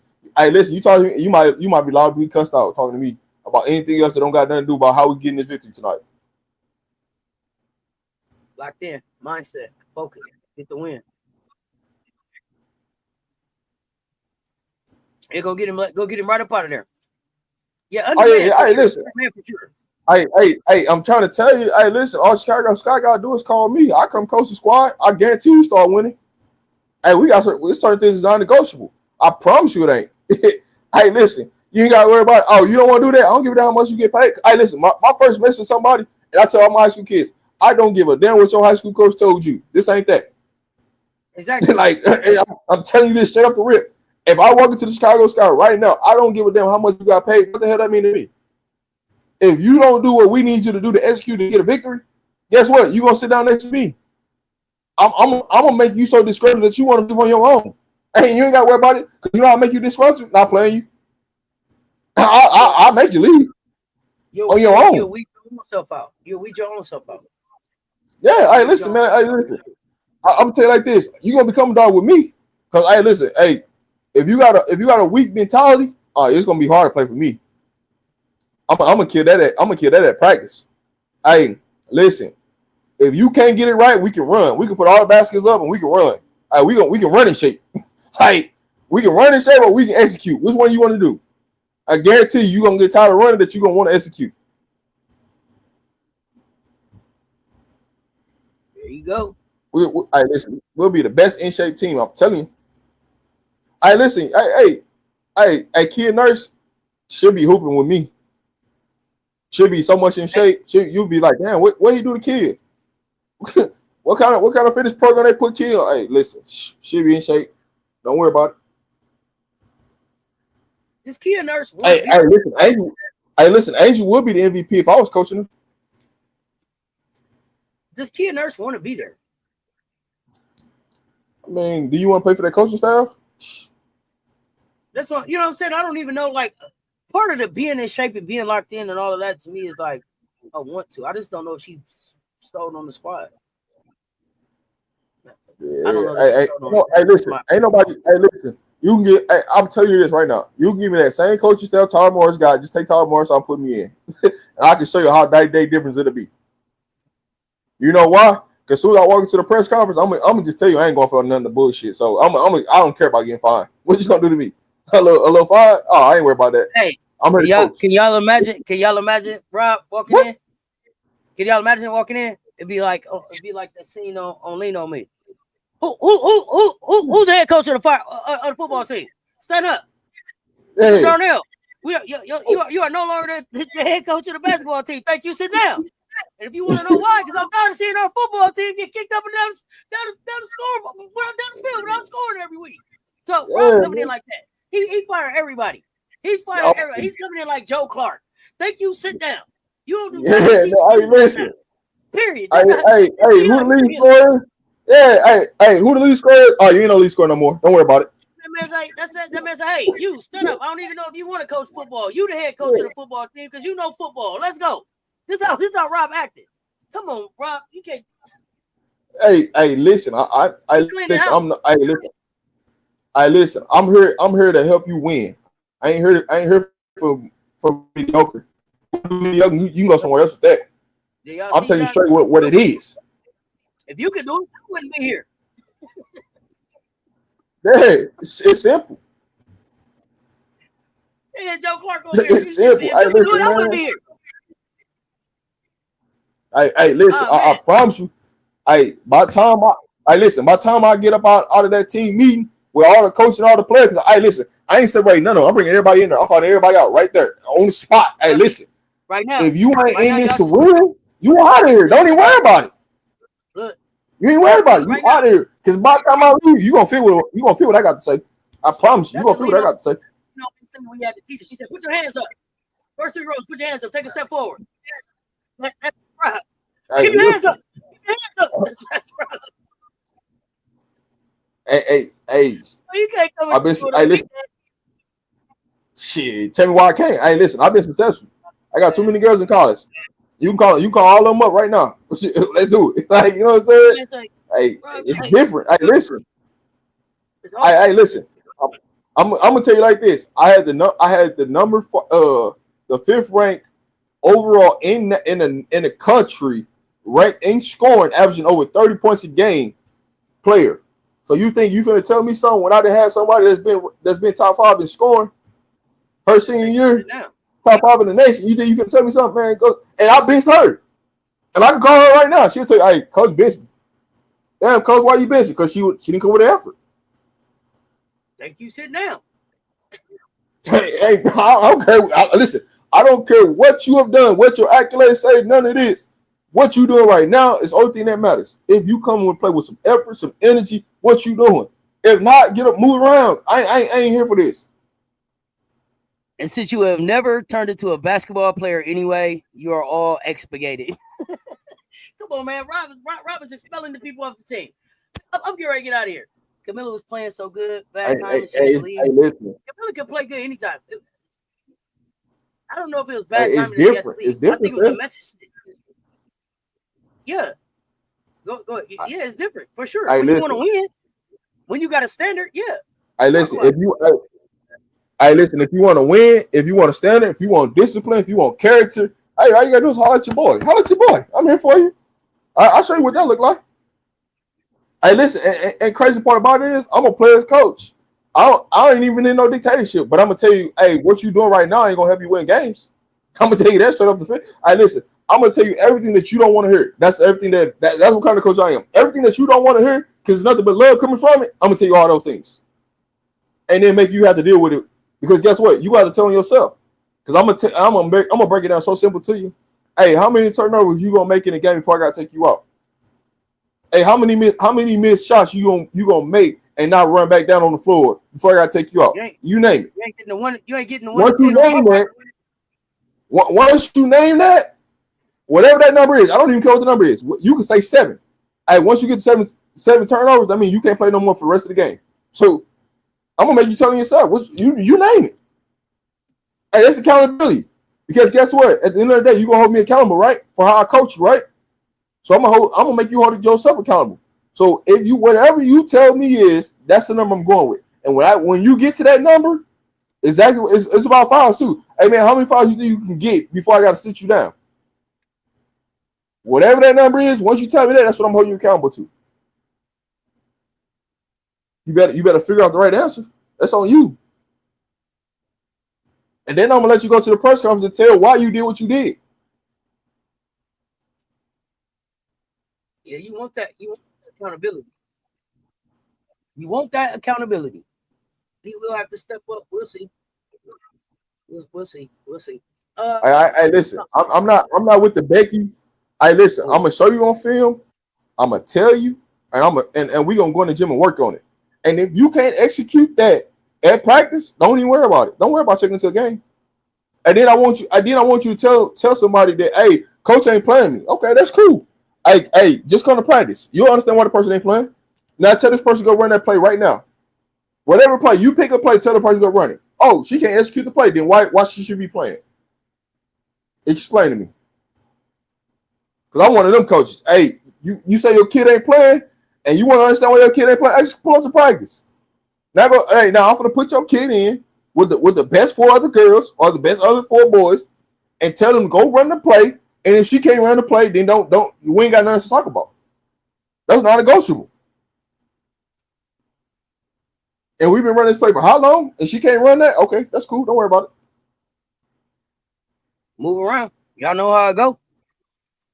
Y'all, I gotta get ready to get out of here. Appreciate y'all pulling up and rocking with us for Hot Takes Friday. We back on Monday with Hot Takes, but in between that, y'all know we got Sunday. Say less, mean more. Say less, mean more. Pull on up. Hey, it's up say Sunday. Less, mean more. Y'all pull on up. We don't know how this thing gonna go on Sunday. Pull up. Facts. I cut my son twice from the team, and I put him on the 3rd team. Gotta do what you gotta do. Gotta do what you gotta do, Angelo. Ain't no participation trophies around here. Not over here. Make sure y'all are following both platforms, RobDaManMedia, Such Talk Sports. Make sure y'all put some likes, shares, likes and shares on all of the platforms. Look for us on social media, RobDaManMedia, Such Talk Sports. We out there.